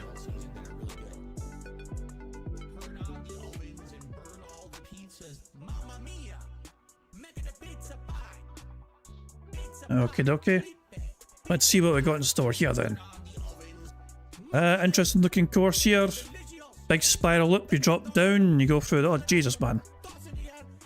Very interesting looking course. You go left and right here, diverge, you go back down to the middle here. Through here, you drop down there, you go that way. Lots of back and forth here. You go underneath for some reason, then you go back up. Yeah, 4.5 minutes long. They kind of... yeah, a lot of back and forth on this map and a whole bunch of loop-de-loops as well, randomly. Oh, you don't actually go through the loop-de-loops. Well, you can go through the loop-de-loops, actually. There you go. There's actually a possibility of going through the loop-de-loops. It seems. Curious. Anyway. Crazy looking course here. Guys, we're not going to start the course yet. We're about to start the course in a second or two. But I will be right back, actually, okay? While I'll be right back, I'm going to show you guys some Scottish otters, otherwise known as scotters. When I come back, we'll start the race, and we'll find out who wins today. But in the meantime, here's some Scottish otters.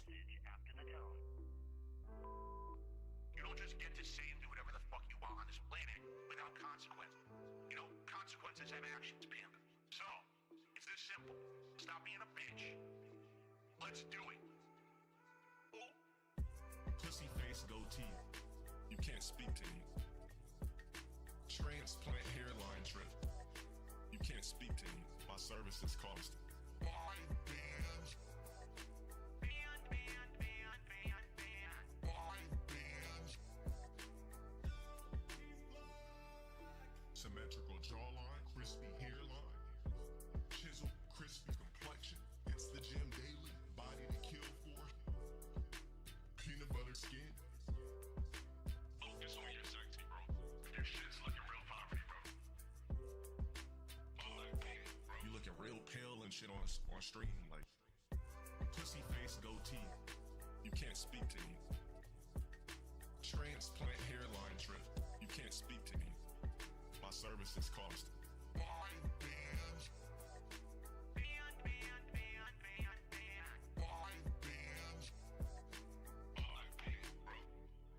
You fucked up because you took the first step towards a public view. Crispy hairline, crispy jawline. You're not crispy, dumbass. You're crisp. My streams are clean. They don't have a bunch of butter on the screen. Look at my face. It's fat. It's oils. It's grease.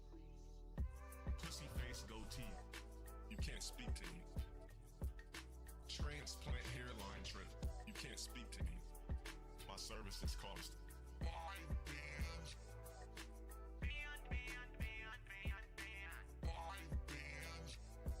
And block me.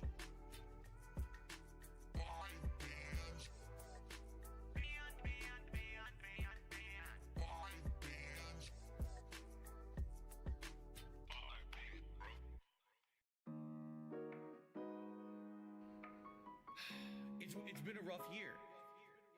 why does Phil always have to mention that there's a tips goal on the stream? And why does he have to mention if it's a slow day for contributions? And why does he have to bring that up? Big ups here, Dad. And a very slow day for support. Please tip me. I need tips tonight. I jump on stream. Obviously, I need tips.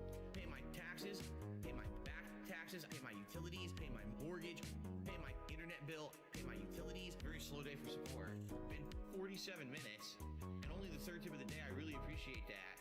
I need that way more. Pay my taxes, pay my back taxes, pay my utilities, pay my mortgage, pay my internet bill, pay my utilities. I'm a positive guy. I focus on positivity. I tell you guys every day on my stream, I'm not a person who revels in hurting others to get over. I will put out positive, fun gameplay content for you guys, and I will continue to be successful that way. And if I fail, I fail, but at least at the end of the day, I can say, hey, it was a slow day. It's been a very slow day for support. Please tip me. I need tips tonight. I jump on stream. Obviously, I need tips. Pay my taxes, pay my back taxes, pay my utilities, pay my mortgage, pay my internet bill, pay my utilities. Very slow day for support. Been 47 minutes, and only the third tip of the day. I really appreciate that. I need that way more. Pay my taxes, pay my back taxes, pay my utilities, pay my mortgage, pay my internet bill, pay my utilities. Please tip me. I need tips tonight. I need to pay bills over the weekend.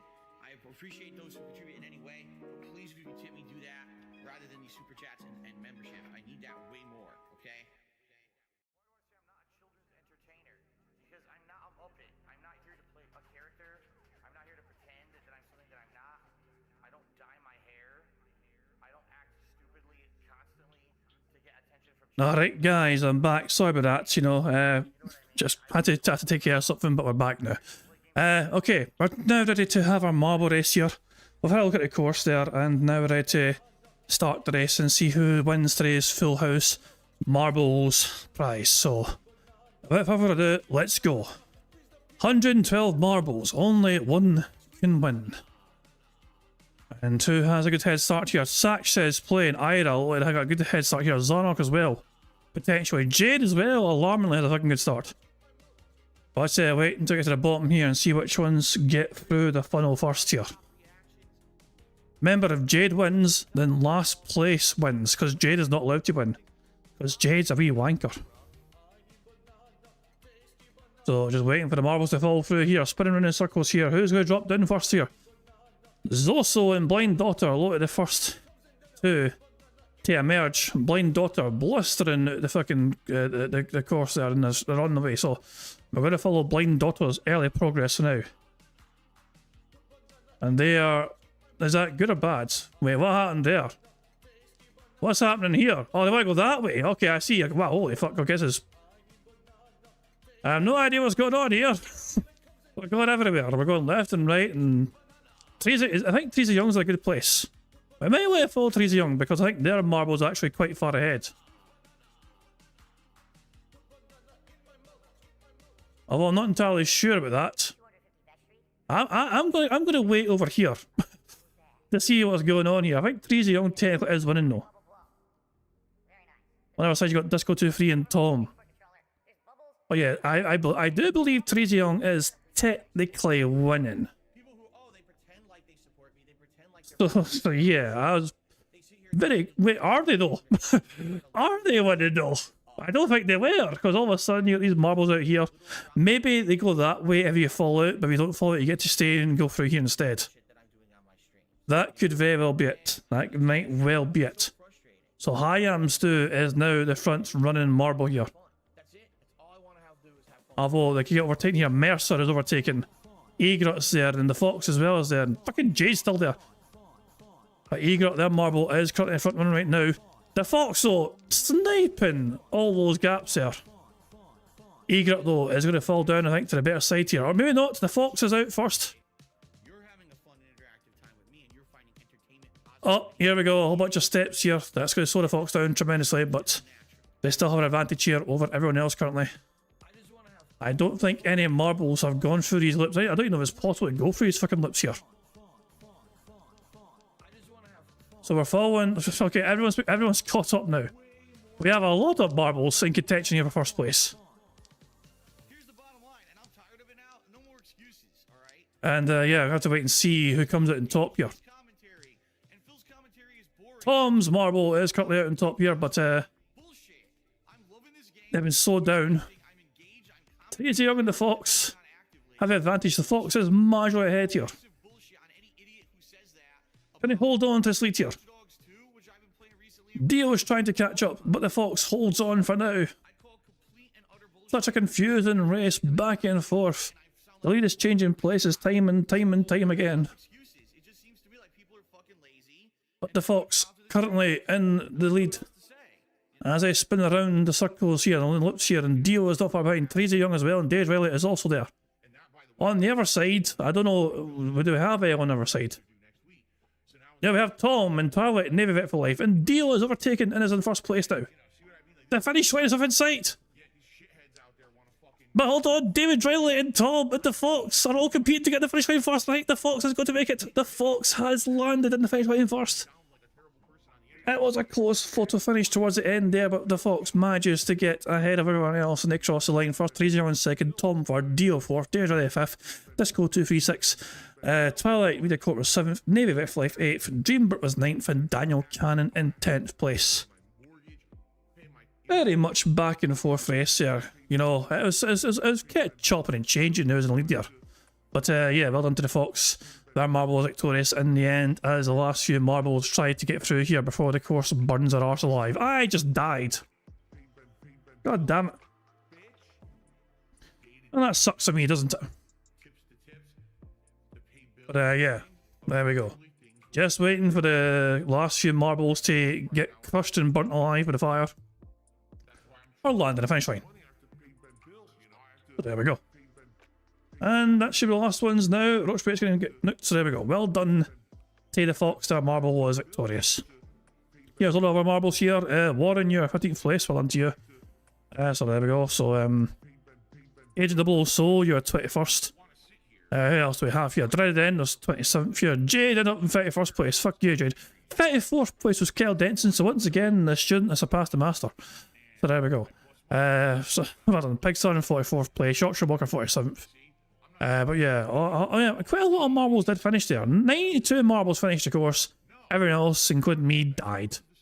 But well done to the Fox there. Marble was victorious. So let's spin the wheel and see what prize the Fox has won on this fine Friday. Well, before we do that, of course, let's very quickly once again check in on Live DSP. Live DSP is on his break right now. He's going to start a gameplay it. He got to $51, and that is why he decided to give up on installing for fucking money. Remember, the day streams are meant to have like 3 hours of gameplay. But he'll be lucky to get 2 hours of gameplay today. At this rate, because he fucking had such a lengthy podcast with nothing to talk about. Let's spin the wheel and see what the Fox has won. The Fox is going to win an intro shout out, so their name shall appear on the intro to Sunday's bingo stream. Congratulations to the Fox for winning that prize. Good stuff, well done to them indeed. Guys, that is gonna be it for bingo. Another week of Phil being annoying as shit, and the bad man just wouldn't fucking stop being bad, so there we go. But there we go. I'm just going to wrap up there, guys. I hope you all enjoyed the bingo stream. Hope you all enjoyed your week as well. I do hope you also enjoy a good detox away from Phil Burnell. I hope you enjoy your weekend as well. Enjoy the rest of your Friday. Enjoy your Saturday away from DSP and all DSP-related antics and shenanigans. And bingo shall, of course, return on Sunday. Feel free to join me on Sunday for some bingo shenanigans. I'm going to wrap things up and end how it always ends by pointing to today's PIG contributions made by the supremely talented Pixar Animations. So until Sunday, guys, I hope you all have a cracking little detox away from the bad man, and I'll catch you all later. Goodbye. On September 14th, a pre-authorized payment of $16.51 from PayPal.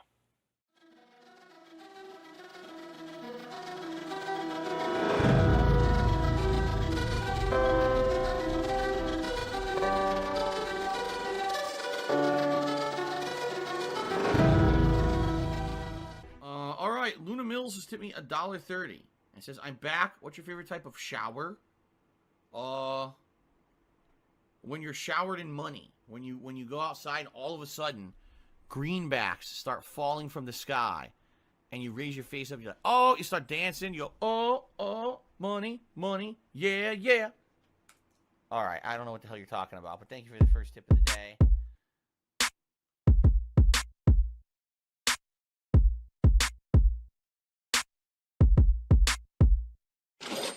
Money, money, yeah, yeah. Money, money, oh, money, money, yeah, yeah. Money, money, money, money, yeah, yeah. Money, money, oh, money, money, yeah, yeah. These contributions are mandatory. Money, money, yeah, yeah. Money, money, oh, money, money, yeah, yeah. Money, money, money, money, yeah, yeah. Money, money, oh, money, money, yeah, yeah. These contributions are mandatory.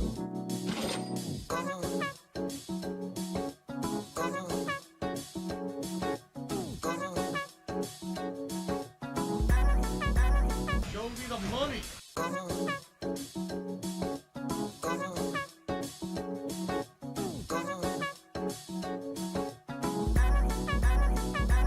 Read. Money, money, yeah, yeah. Money, money, oh, money, money, yeah, yeah. Money, money, money, money, yeah, yeah.